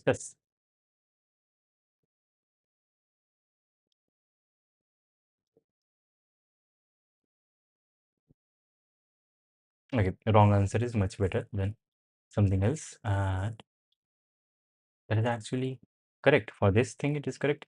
For this thing, it is equal to the sum, right? It has to be equal to the sum, and 10 plus 2, 11, yes. Okay, so res has to be a vector, or let's say long res.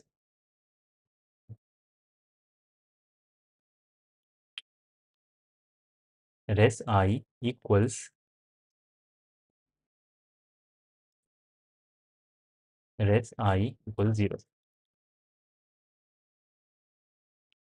Res I equals 0, and res I plus equals the value at bg minus add.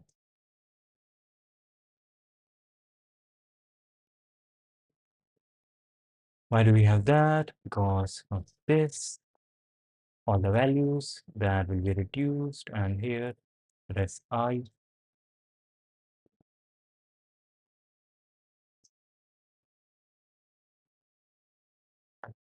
We don't even have to store it. We can just output it.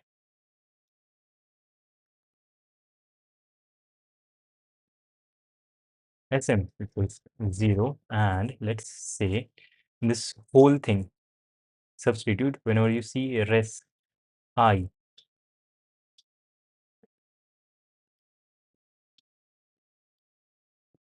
Res I, substitute that with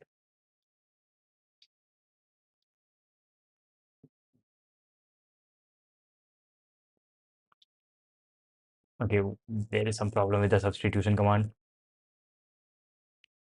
We just removed it.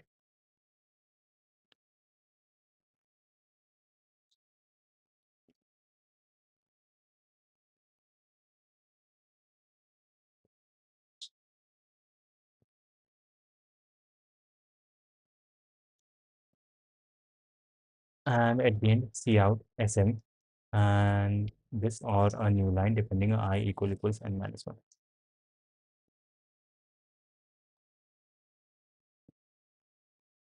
Okay, it is working, it is working, it is working.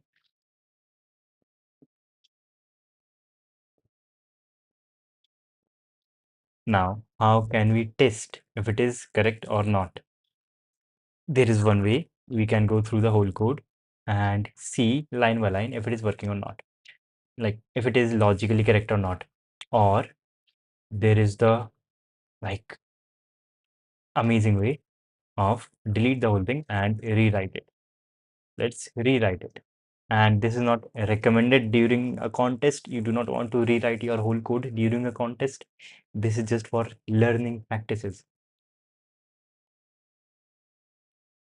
For learning purposes. What is learning practices? Okay. Vector int a. And also we would like to have the limits known. A power 9. Okay, that is integer. So integer will work. A n and b also n. And for int reference x in a c in x, and for int reference x b c in x x. We have that under control. We will need a multi-set of integers. Let's call it ms, misses, and long add equals 0, and that is it. For int I equals 0, I less than n I plus plus.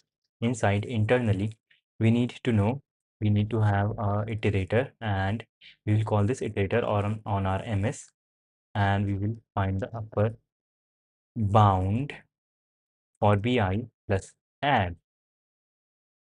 Now we have the numbers which are now it points to the first number that will be non-zero. So we need to remove all the numbers that will be 0. Auto bg as in beginning dot begin, and while bg is not equal to it, the number that is going to be non-zero. What we do is also we will have our sum sm equals 0 for this part, and sm is not Samsung, and here we will add to sm, not Samsung. We will add to sm the value at bg minus add, because add represents how much we have removed, and then bg plus plus. And also we need the stack so that we can remove the things from integer. Long would be nice. Long rem. And internally this set is going to use a vector of long rem dot insert or pushback, rem dot push the value at bg.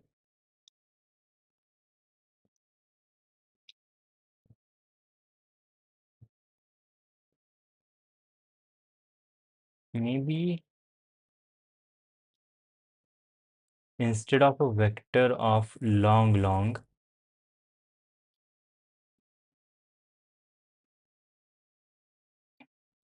because when I'm using long, I will first find the number and which is going to take n time. First find the number and then remove it. Instead, using iti, as in like iterator to integer, iti equals, what does this thing return? What does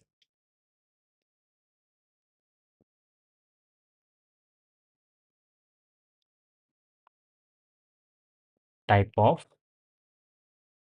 type of set int dot begin? Is that a right? No, that is not a right thing to do.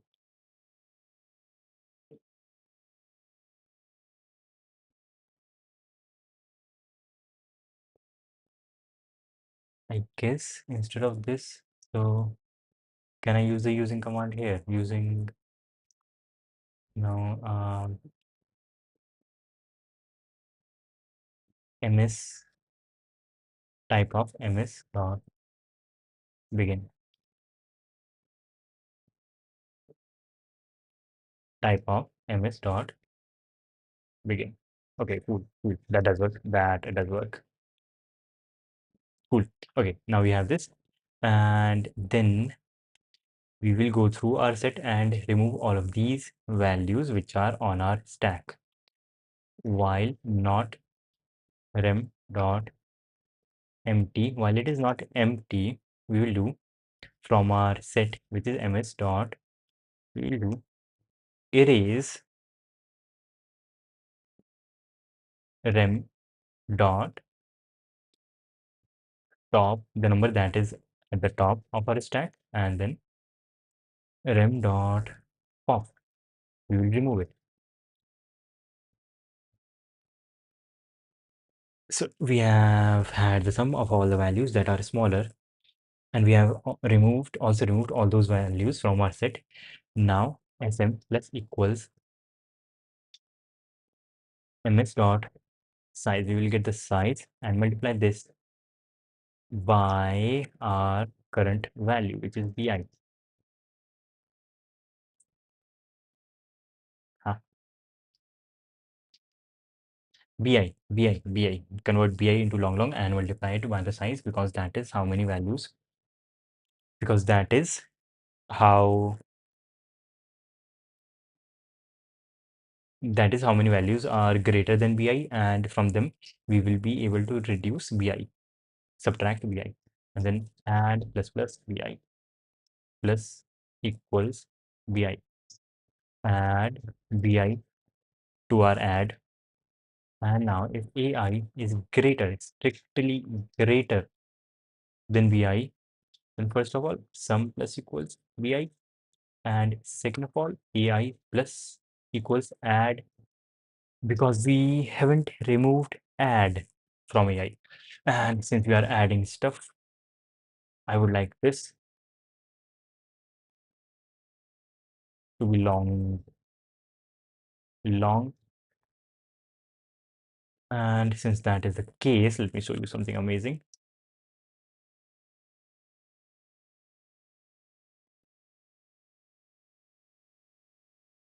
See that changed the both the things on its own.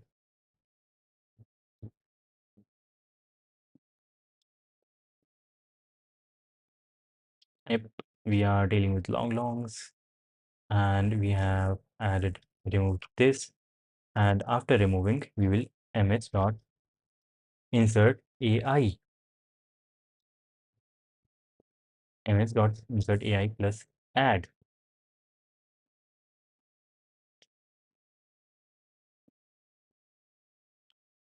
Else, if that is not the case, if ai is smaller, then sm plus equals ai, cout sm, and a new line or space, I equals n minus 1.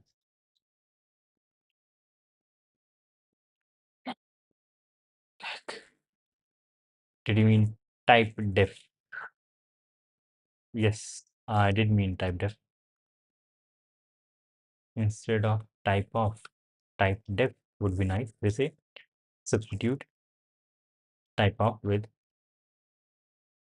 type def, as in like the type with which this thing was defined.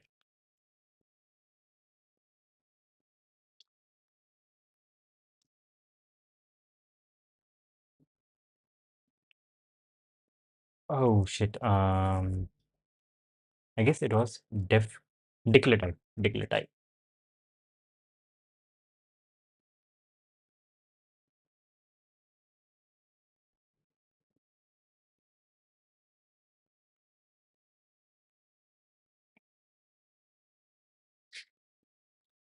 Or ms dot.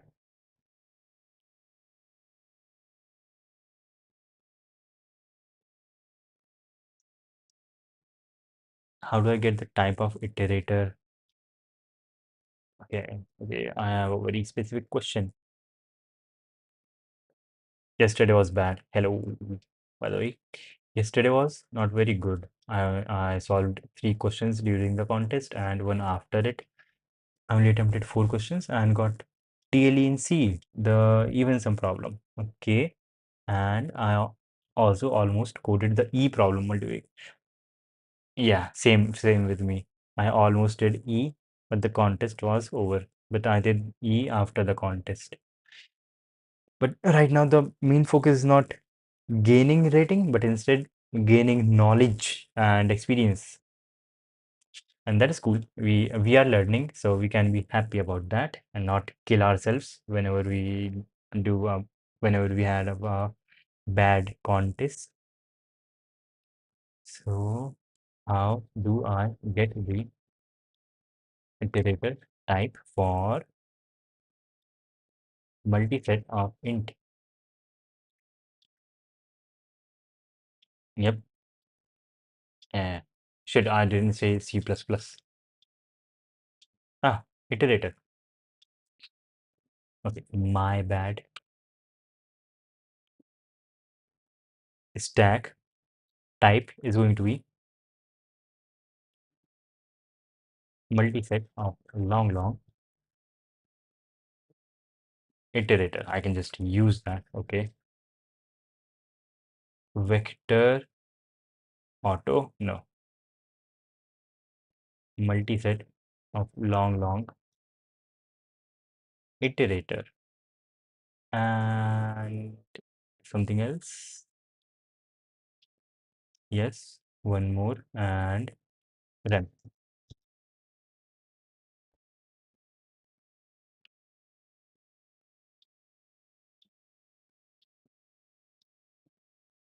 Okay, multi-set multi multi-set iterator. What the heck is AB? Application binary interface. Homebrew is saying a lot of things.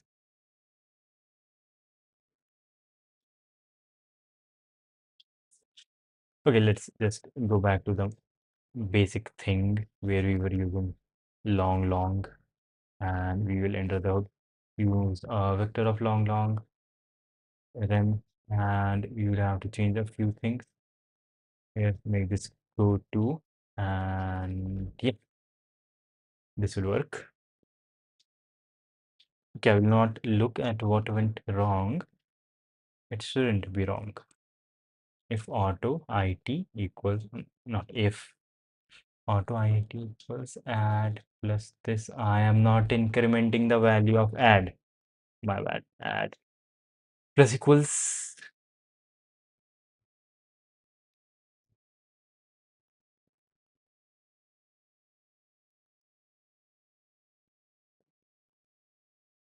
Okay, that does not make sense.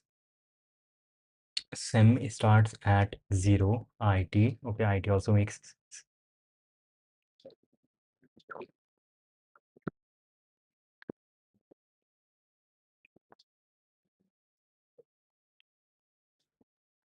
We get a iterator to the beginning. Sum initially is 0. and we are moving forward while BG beginning is not equal to IT, add to sum whatever the value is. Yes, whatever the value is, add that BG thing minus add. No, not minus add, just BG, because all of them are smaller than add. And then BG plus plus, push BG so that we will remove it here.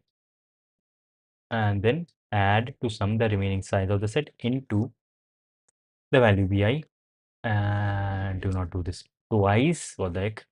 And then if AI, the current value, is greater than B, strictly greater, not even equal to or greater, is strictly greater than, add to sum BI and insert AI plus add, otherwise just add AI. Cool. Elegant? Not elegant, not elegant. Shit, it is not elegant. Shit. Long sum equals 0, add is being incremented rem ms, and we are inserting stuff to ms. Yes, we are.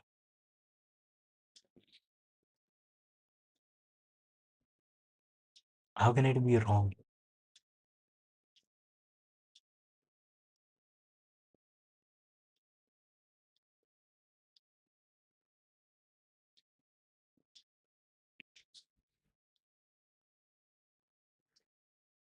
Sm plus equals ms dot size, and we are taking the size after removing the thing, and we know everything is everything. We know everything is greater than bi at that point, so at max we can only take bi from them, and add will be increased by this thing, but only after here.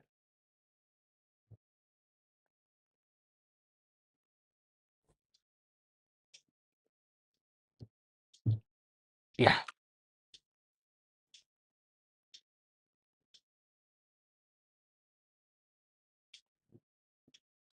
it's cool. Okay, that I did not expect.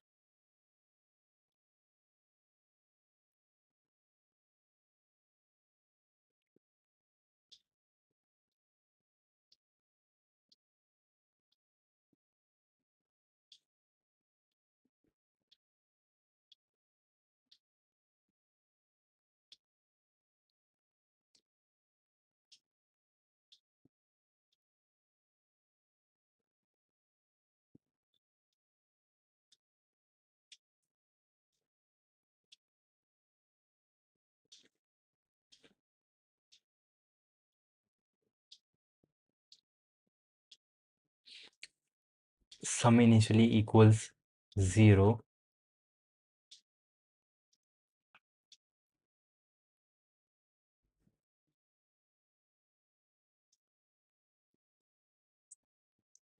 Yeah, to do that. Yes, all of them are non-zero. That is the one property.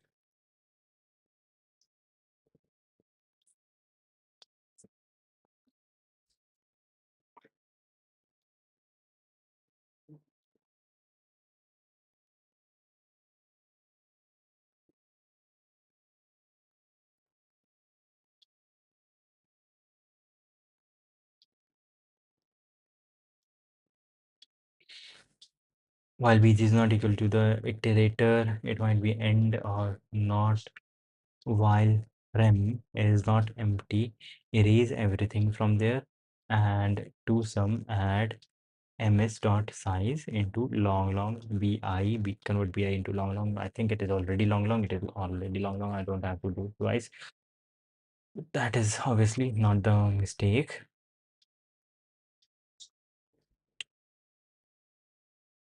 Fai greater than bi, then add bi to the sum and insert ai plus add to our multi-set, multi-set.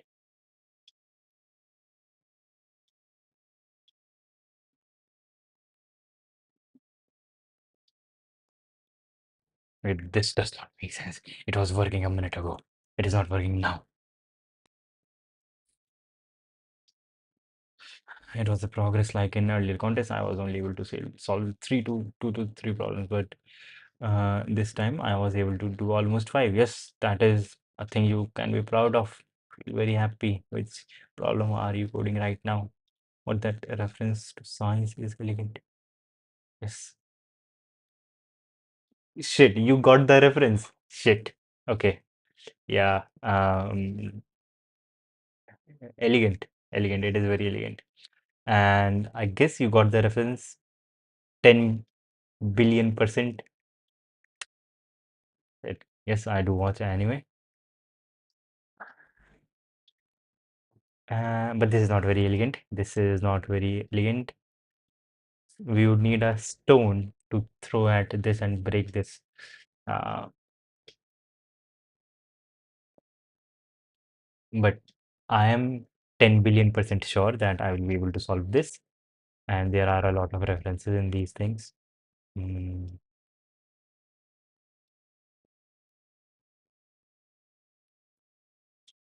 what we can do is delete the whole thing and write again. Cint n vector of, I don't like this.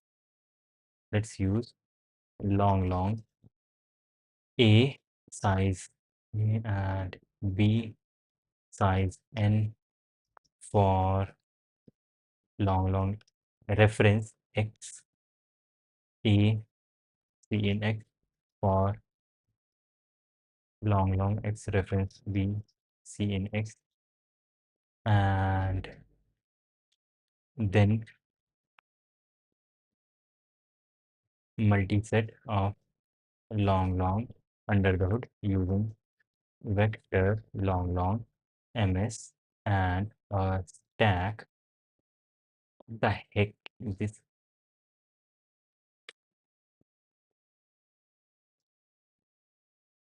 Rem. Why wasn't it giving any errors when I used the wrong format for declaring my multiset? ms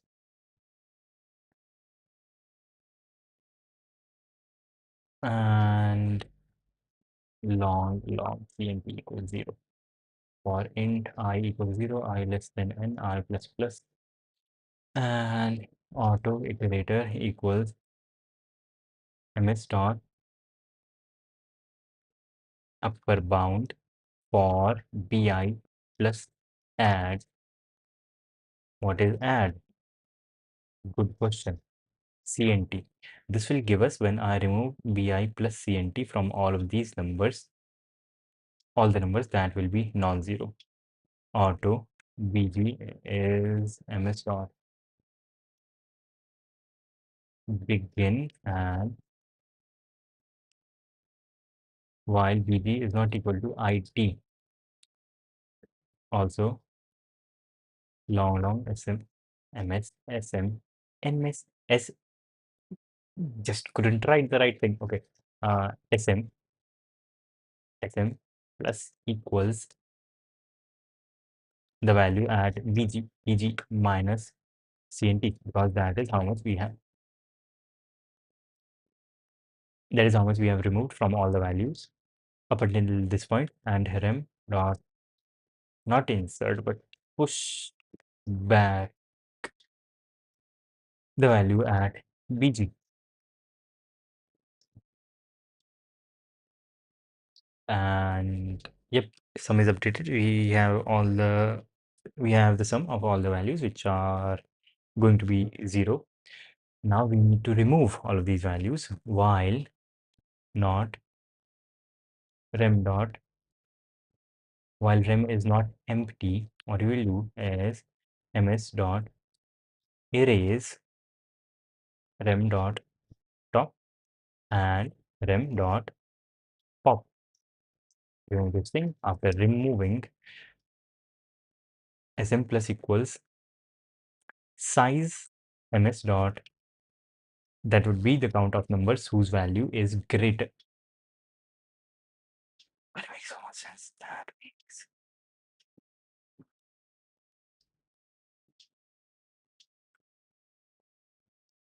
into bi into bi into bi into bi. That is how many bi I can have.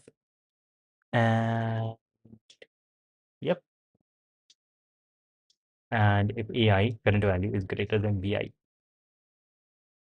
then sm plus equals bi equals bi, and ms dot insert ai plus add. What is add? Good question.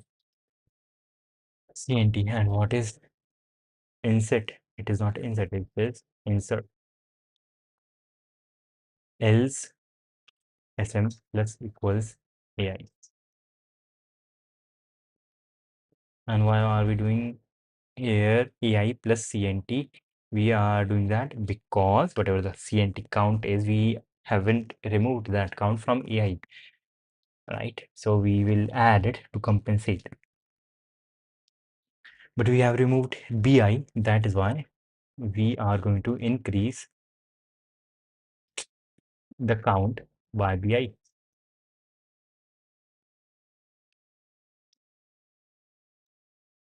I equals n minus 1.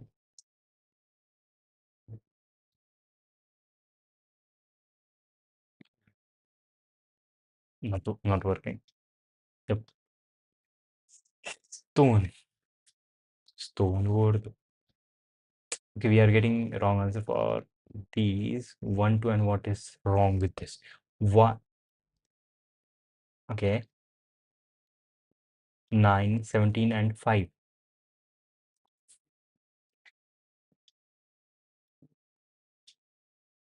We do say 9 for the first one, and then we must have our counter equal to 1.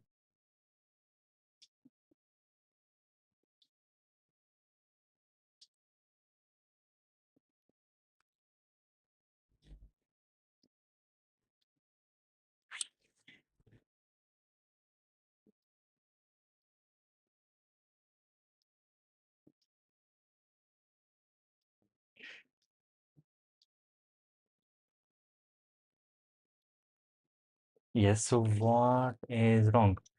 And now it has been actually pretty long, and we haven't been able to do a single question. It's been 2 hours and 22 minutes, and not a single question done. Let's bring out the big guns. LLDB. We will use LLDB now. And Lang plus plus CP, the CP version. What is the name of the question? C T dot out the G flag. Hopefully no errors. LLDB out. Okay, that is the big gun. And we will set our breakpoint at solve and run. It is asking for input. We have only one test case. Now it is asking for n, and in this first example, this one, n equals 3, and then we have 10, 20, 15. N is 3. Let's set a breakpoint at line 14 and run. No, no, no, no, no, no. Continue. Okay, it is continuing. It is asking for these things. Now we are at the multi-set statement.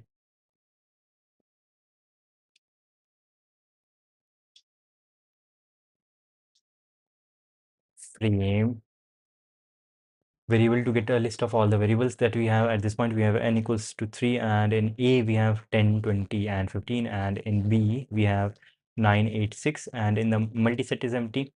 The stack is empty. Yes, stack is empty. Long CNT is 0, I is 0, and multiset iterator. We have iterator pointing to something, iterator and BG. Right.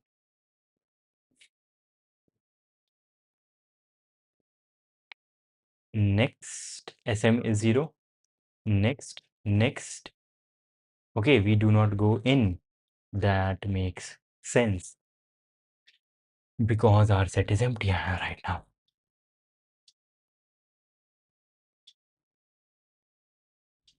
Okay, we are inside and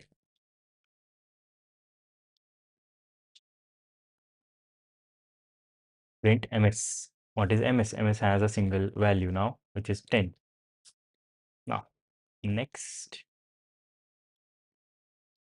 next, next, next. We are entering the loop again for the second time.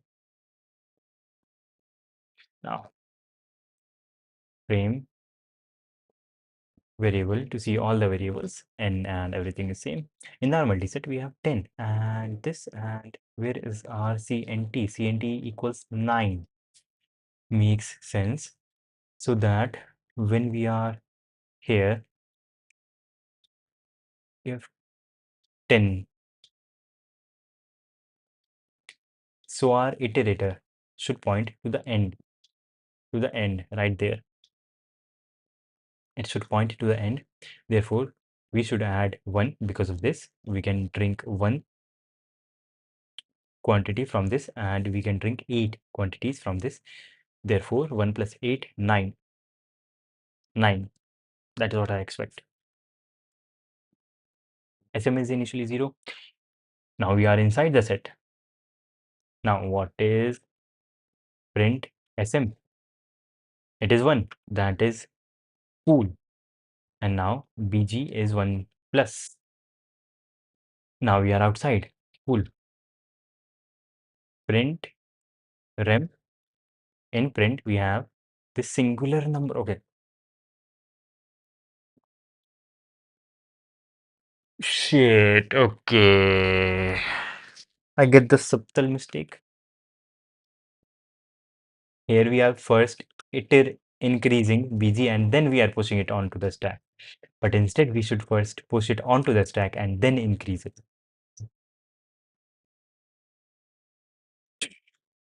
Okay, now it is working. Now it is working. And just to be sure, let's delete the whole thing and write it again. Just as good programmers that we are. Vector of long a size n, b size n, and for a long reference x in a, c in x, and for long reference x in b, c in x. And we will need a multiset of long ms, and we will need a stack of long, which will internally use a vector rem and long cnt initially 0. Now for int I equals 0, I less than n, I plus plus, we will get iterator, auto iterator equals upper bound. We will find upper bound in the ms function, ms dot upper bound for the current number bi plus add, not add but cnt. And after that, we will also have a pointer to the beginning, ms dot begin, and while our beginning pointer bg is not equal to that end pointer, what we will do is before that we will also need a sum variable sm equals 0 initially, and to this sm we will add the current value of the pointer bg minus add minus cnt, and then we will push it onto our rem stack, uh, add this thing, and then also we have to increment our beginning pointer, and we need to remove all of these things that we removed in this point, and that is going to be while not rem dot empty. While it is not empty, what you have to do is ms dot erase rem dot top and ms and rem dot pop. Remove this thing from the top. And after this, we have done that. We will have our SM plus equals ms dot size into bi. And then if ai is greater than bi, then sm plus equals bi and ms dot insert wrong spelling, insert ai plus cnt, and that is kind of cool. And else otherwise sm plus equals ai. Neat and c plus equals add the current value bi and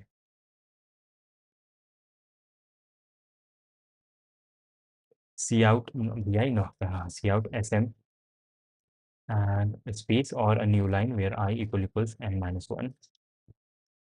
Now, is that correct? Hopefully it is, and it is, and we can copy paste and submit it, and it works. Okay, thank you. Yup, yup.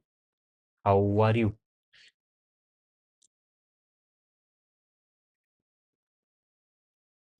Yeah. Shit, we are solving now 1500 rated questions, which is pretty cool. Okay, it is in queue and doing cool. How about you? Yep, I am in college and I'm also doing pretty cool. Yesterday, you won't actually, maybe you won't believe it, but yesterday I did 1000 pull-ups in 2 hours and 24 minutes and a few seconds. And I do mean 1000 pull-ups, and my arms are messed up right now. Up, yep. And a part, like some part of skin is coming out of my palm and it is hurting. But I did that, and that was pretty cool. And this thing is still in queue, which is messed up. Okay, that is done now, so that is cool. And it was pretty hard. It was pretty hard. No, my biceps are not that big. I mean, the size, size is not that big, but I guess I can do repetitive exercises. And yeah, so that is cool. That is done. Cool. Nice. And eventually, my goal with this is one day to beat David Goggins' record of 4,700 pull-ups. Ah, so shit. Okay, in America they call it soccer, football. That is pretty nice. I am very bad at football. I'm very bad at football. I whenever I play football, I humiliate myself. I'm so bad at it. But okay, soccer is pretty nice. Football is pretty nice. Ronaldo plays football. Messi is there, and we have to run. And I'm in my third year. And tennis. Shit. By tennis, you mean with the ball, right? Badminton is different. Tennis is also pretty nice. I have never played tennis though. I've played badminton, and it is pretty cool when we get into the flow state, so-called flow state. It is very nice.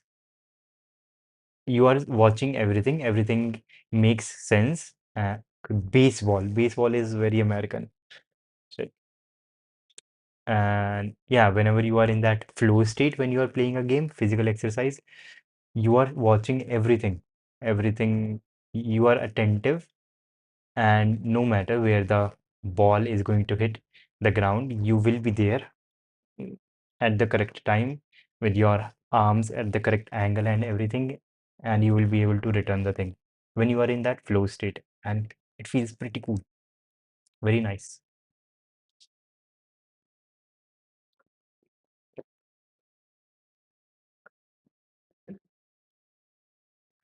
I guess I once went to a soccer match and it was awesome. Brazil fans are crazy, man. Yep, Brazil fans. Yep, Brazil has that amazing soccer song or football song. And yeah, it is crazy in the stadiums. And let's do our second question for the day. It's been 2 hours and 2.5 hours. And Yes, Waka Waka song. Bro, how I can start competitive coding? You can just start solving some questions from the basic beginner level, and whenever you see some topic that you do not know about, you can read about those things from a few books. One of them is this thing, and you can watch videos on YouTube for topics that you do not understand. But the main thing is keep doing these questions from easiest to hardest and be consistent. Yep, that is pretty cool. And you said you would first solve 50 questions and then give your first contest, right? That would be cool. And yeah, they can be tricky. It depends on what is the rating of the questions that you are solving. Yeah, some of them, it is very easy to over-engineer the answer, and there is just some, at times, very basic concept which you can use to solve them, but you do not know them. So we just mess up.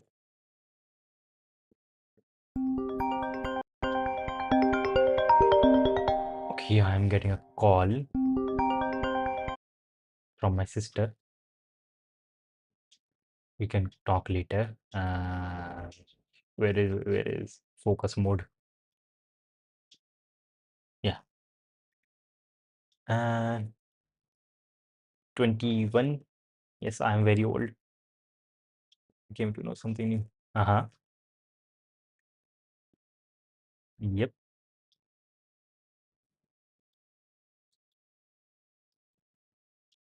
Mersenne Twister engine. What the heck is that? Okay, wait. I'll be right back. I, I'll be right back. I have to go. I'll be right back. Whoa. Yep.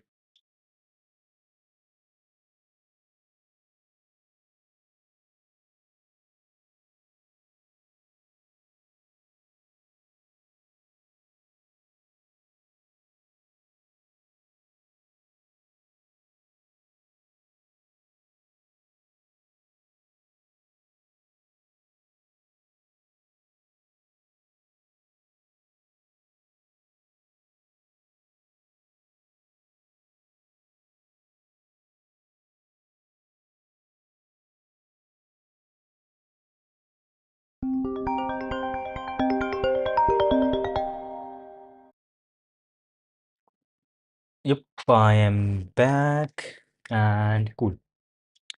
Mersenne Twister engine. I used to generate a random, so excluding zero for a question. Mersenne. What does this mean? Mersenne Twister engine. Mersenne Twister. A general purpose pseudo random number generator. Huh. It is a random number generator. Okay. It is also there in C++, and I used to generate random numbers, no excluding zero. Numbers excluding zero for a question. Okay, I guess that would be pretty nice. You can generate random numbers using this and find out if your code is actually working on random numbers as your test cases, I guess. Mersenne Twister engine. We can read about this. I can read about this of the stream for now because I have to do questions. I want to do a few more questions. Okay, controllers, that is the next question that we will do. It's cool. Yep. I mean, it says Twister engine in the name, so it is cool.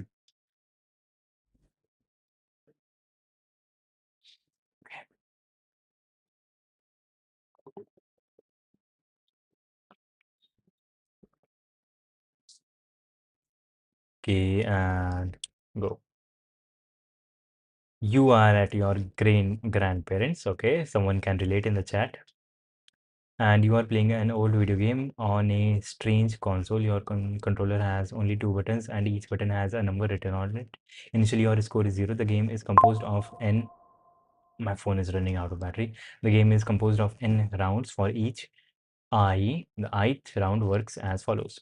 On the screen a symbol SI appears on the ith symbol, which is either plus or minus. Then you press one of the buttons on the controller. Once you suppose you press a button with the number X written on it, your controller will increase, your score will increase by X if the number, if the symbol was plus, and will decrease by X if the symbol was minus. After you press the button, the round ends. After you have played all n rounds, okay, if you win, if your score is 0, okay, over the years your grandparents have bought many different controllers, so you have queue of them. Okay, the two buttons on the Jeet controller have the numbers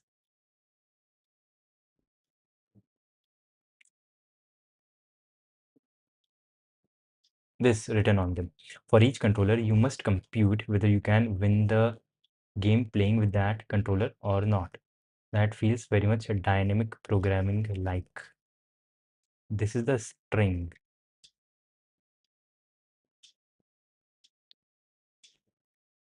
Okay, for each controller we just have to tell.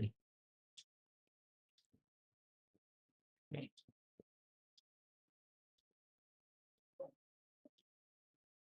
you can do this because for everything we have two options, and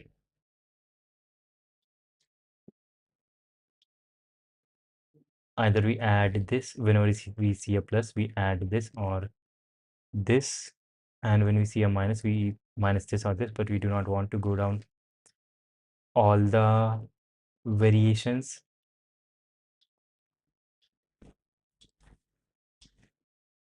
Okay, let's actually go with this one and say our choices are 2 and 1. Our choices are 2 and 1. We can call this a graph. One symbol which is plus, then minus, then plus, then minus, minus, minus, plus, and minus. And when we see a plus, we will create 2. Now we will have a lot of graphs. Let's. So they are saying that there is a solution available for this one.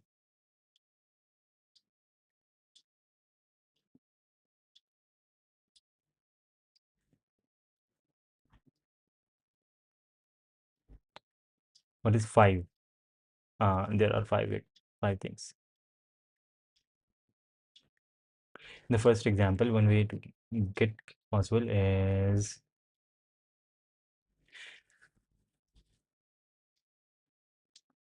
with number 1, and 1, 2, 4, 5, 6, and 8. They are saying in 1, 2, 4, 5, 6, and 8, choose the number 1. So here I will have 1, and for 2, then here I would choose 2. So my graph would go there, and then shit, I will choose just 1. I will choose 1.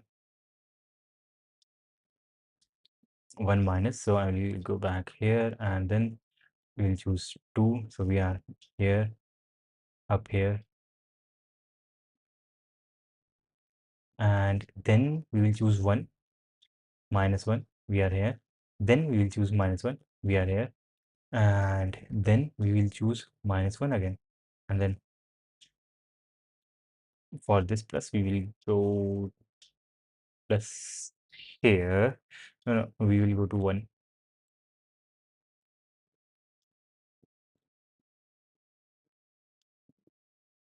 And we will choose 1, we are at minus 1. Then we will choose 2, we are at this location at plus 1, and then we will choose 1. So at the end, we are here. Okay, you just have to know, can we get to that point at the end? That is our question.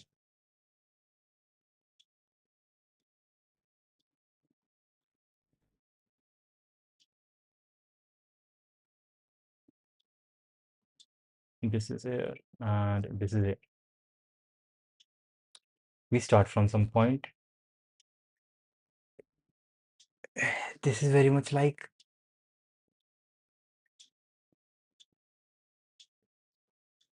Catalan numbers. Mm, but this is a bit different. This is like the parentheses question, given like you have four opening and closing parentheses. How many ways are there to arrange them in a valid order? Something like that.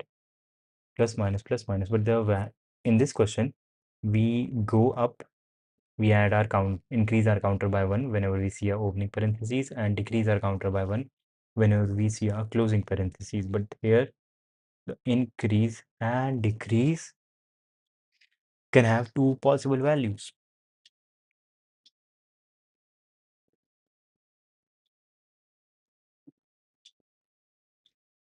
And we can do this like basic dynamic programming thing when we have this minus minus minus plus minus when we are here, and we have two options, 2 and 1. We will see, is it possible to get a sum of not 0, but let's say when we choose 1 here, then our sum must have been plus. Can we plus 1? Can we get a sum of plus 1 by this thing? And when we are, let's say when we chose 2, so can we get a sum out of this thing equal to 2? And when we are here, we would again make two stack calls, but nothing is overlapping. There might be some overlapping between different test cases, but nah. Okay, yep, I will give it a read, and that is awesome.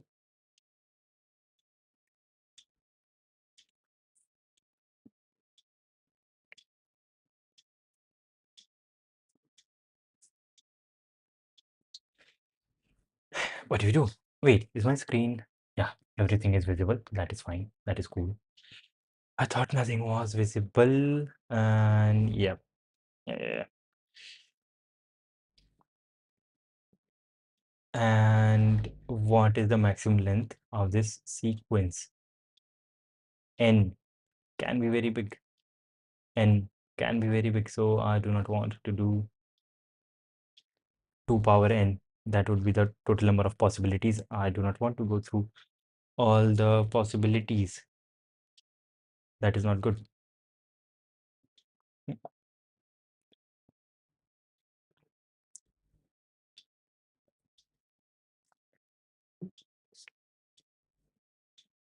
Wait, shit. In this question, we have 3 plus and 1, 2, 3, 4, 5.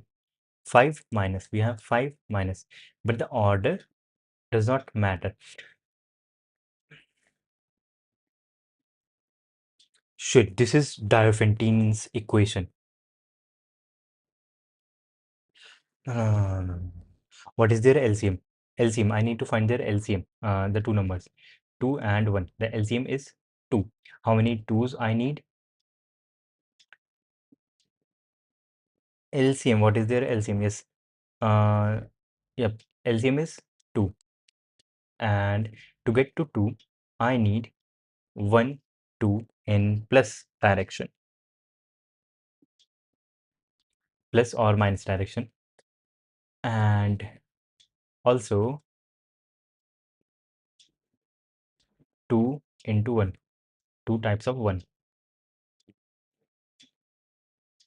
So either I have this minus this, and so either I do minus 2 one time and plus 2 sometime, we'll get this. I will get 0, or I could do plus 2 one time, or minus 1 2 times, I will still get a 0.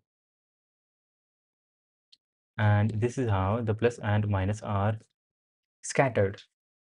So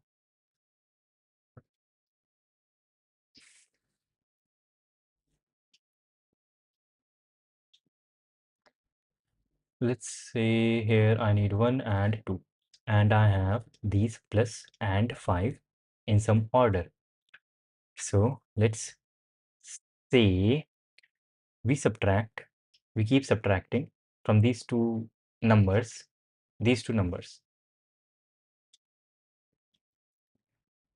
not just, yeah, not just keep subtracting. We can see the bigger number, how many times can I subtract this number from this number, subtract that. And so I can subtract from 3 this smaller number 3 times, and this number from 5 2 times. So we will go with 2 times, and we will remove from these things. This number I will remove from 3 2 times, and this number I will remove from 5 1 time, and we will get 1 1. That is not right.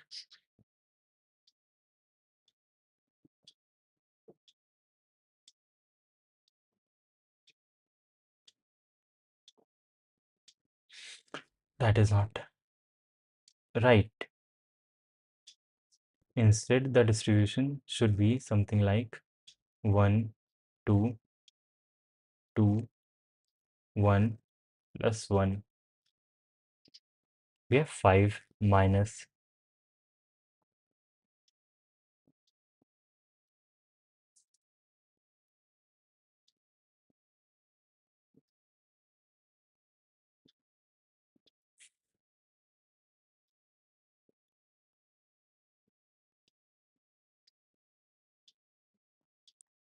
yep, plus and minus.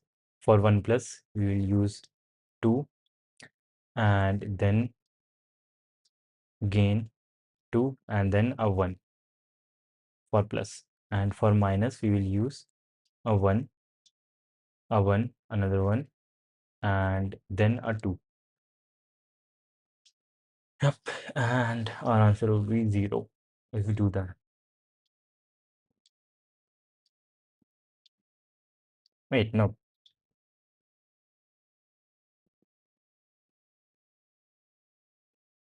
we need 2 of them there.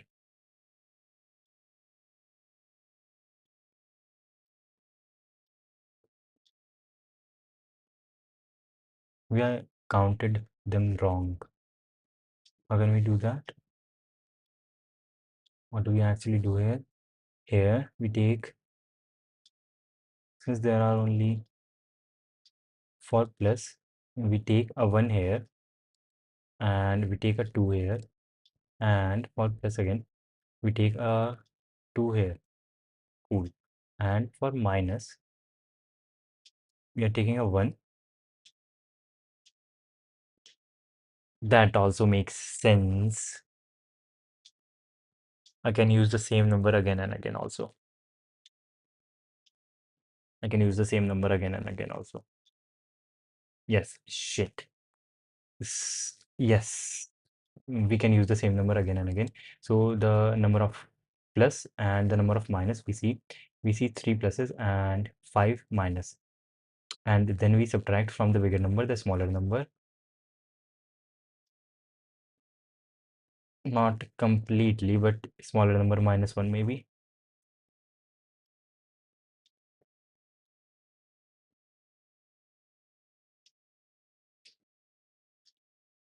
Yep, we can make one of them 0. No, no, no, no, no.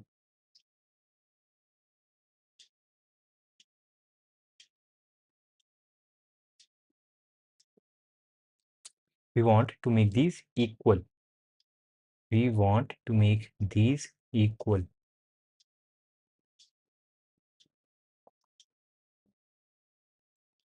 2, 2. This would be subtracted and would become 1. And here 1, 1, 1, 1. And this would become 1. And when that is done, so cool. And we have their LCM of 1 and 2, that is 2. So we can write these numbers as an equation.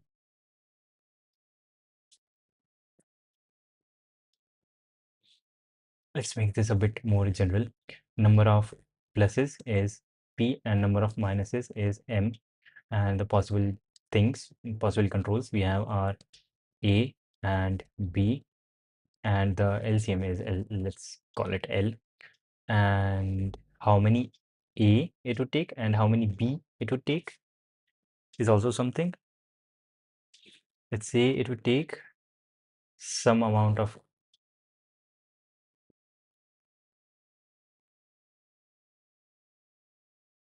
and here we are supposing that P is greater than M. Even if it is not, we can just switch them, and we do not actually care which one is plus and which one is minus. We just need to know two different counts. That is all we need. We just need two different counts, P and M, A, comma B. And let's say we need A dash amount of A's and B dash amount of B's. And what are these equal to? LCM divided by A is A dash and LCM divided by B is B dash.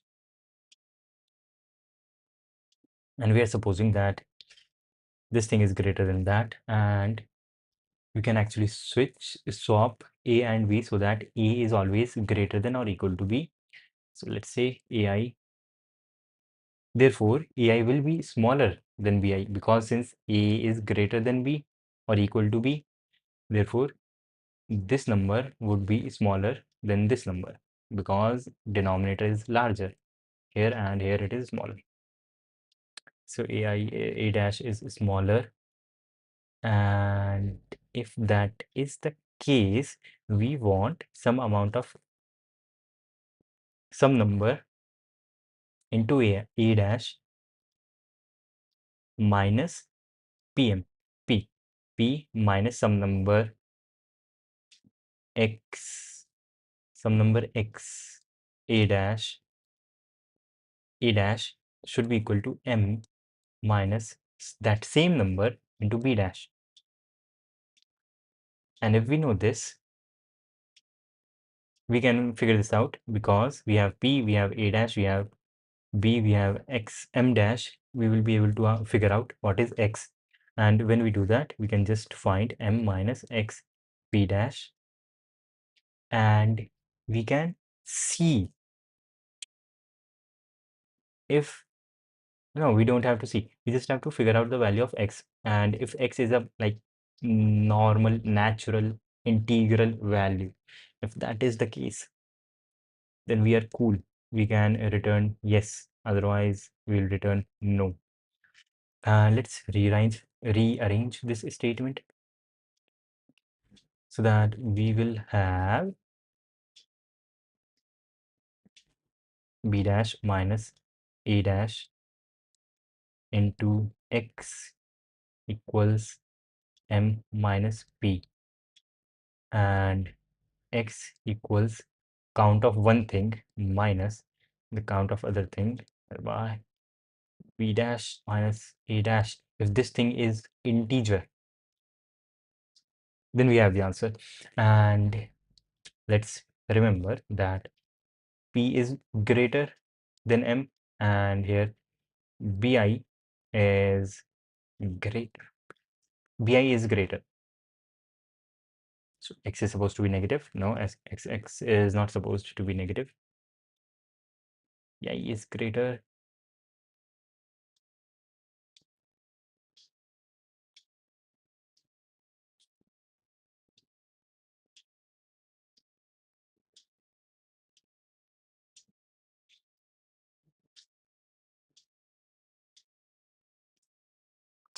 Yes, switch them up. Switch AI with BI. Switch AI with BI.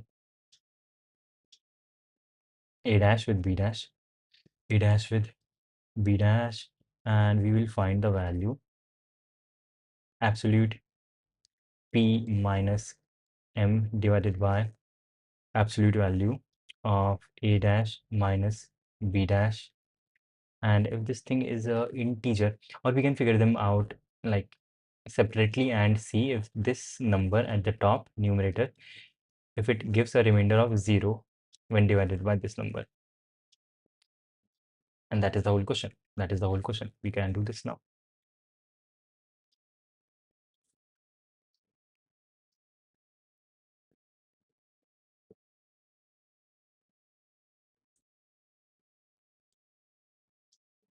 And shit, is my camera working still? Yes, my camera is still working. That is wonderful. I would like to put it to charge.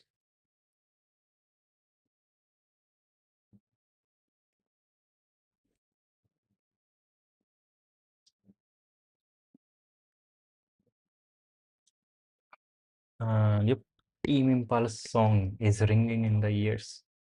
Cannot stop it. But it is not charging. Cool.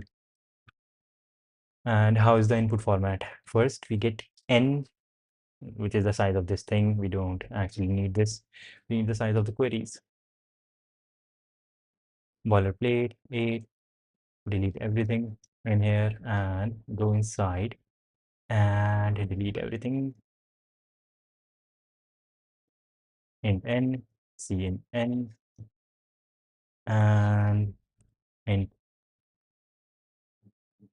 p plus and minus, and p equals m equals 0, and for I equals 0, I less than n, I plus plus, and we will have a character, let's say c in c. If c equals plus, then p plus plus, else m plus plus. Now we have the counts, and let's say q, c in q, the number of queries, while q minus minus minus, and internally in L and R, or A comma B, C in A, B. And before we begin, let's make if P is smaller than M, swap P comma M. And here we want A greater than B. So if B is greater than A, swap A comma B.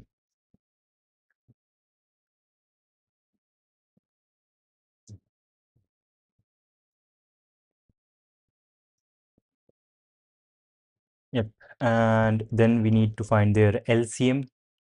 So in LCM equals A into B divided by GCD of A comma B. Let's actually make them long instead of integers.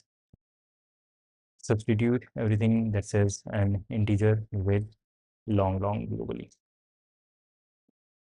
And before beginning, I'll be right back. I have to go to washroom. Pretty serious.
So I am totally completely back, and let's do this thing. Okay, we have the LCM that we so longed for, and let's say long a dash will be LCM divided by a, and long b dash is LCM divided by b. Now we have this, and supposedly b dash is going to be greater than a dash. Now All you need to know is if we get a remainder when we divide absolute value of, we don't need the absolute value because P is for a fact greater than M. P minus M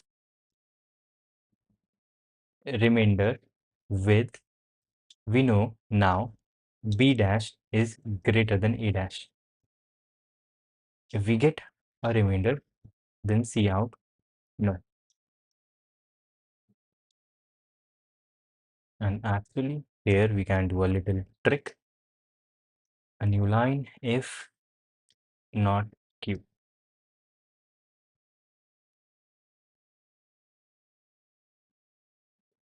Or we can just do it once depending on this thing.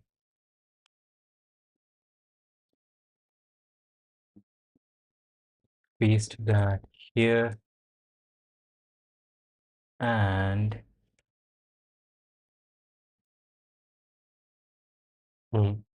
shit. Ah,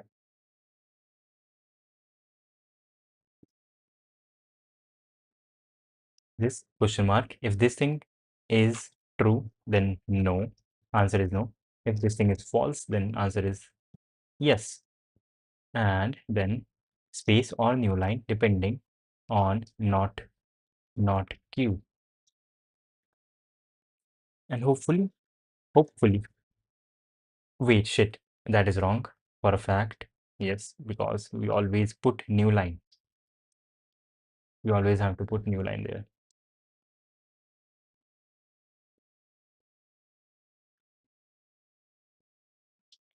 Okay, I was expecting this to work, but clearly didn't. Here we say yes, even though the answer is supposed to be no. In this case, the third one, 1, 2, 3, this one. Answer is supposed to be no. Why do we say yes then?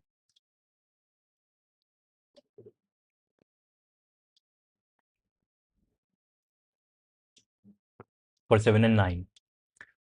For 7 and 9, the number of plus that we have, the number of plus we have is 3, and the number of minus we have is 5. And from our equation, A dash and B dash are 1 and 2 respectively. No, shit. No, that was in the earlier case. Now it is not the case. Now we have 7 and 9. 7 and 9. What is the LCM? They are co-primes. The LCM is 63. And I won't be able to ever reach this point. For 7, we need 9 things. And for 9, we need 7 things. 7 amount. Wait, what are we even doing there?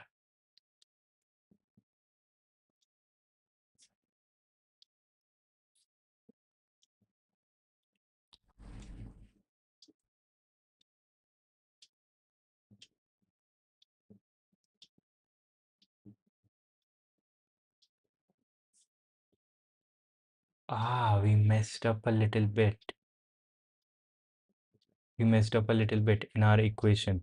We had P minus X, B dash, A dash does not, B dash, let's say, because B dash is greater, equal M number of minuses that we have, minus, it is not going to be X, it is going to be something else.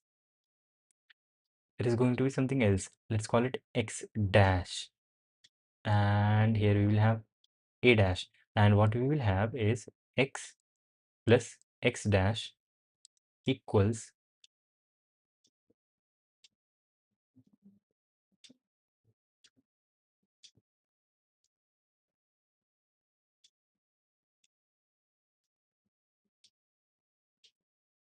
X minus X dash, X plus X dash equals some number that is lower than M, lower than equal to M. This number is going to be lower than equal to M because M is the lower number. And also the number that we get after doing this, they are equal to each other, of course.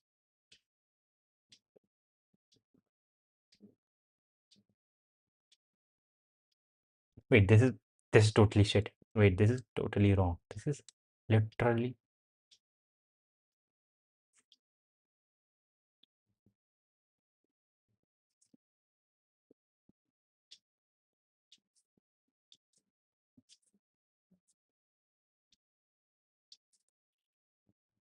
okay. Controllers. We will have to think about this for longer. But I feel like I'm at my limits right now. And yes, I am leaving a question in the middle of it. And yep, I am leaving a question unsolved. That is fine. That is fine. Today is also a contest. Let's see how it goes. And for today, this would be the end of today's stream. And thank you for being here. Bye.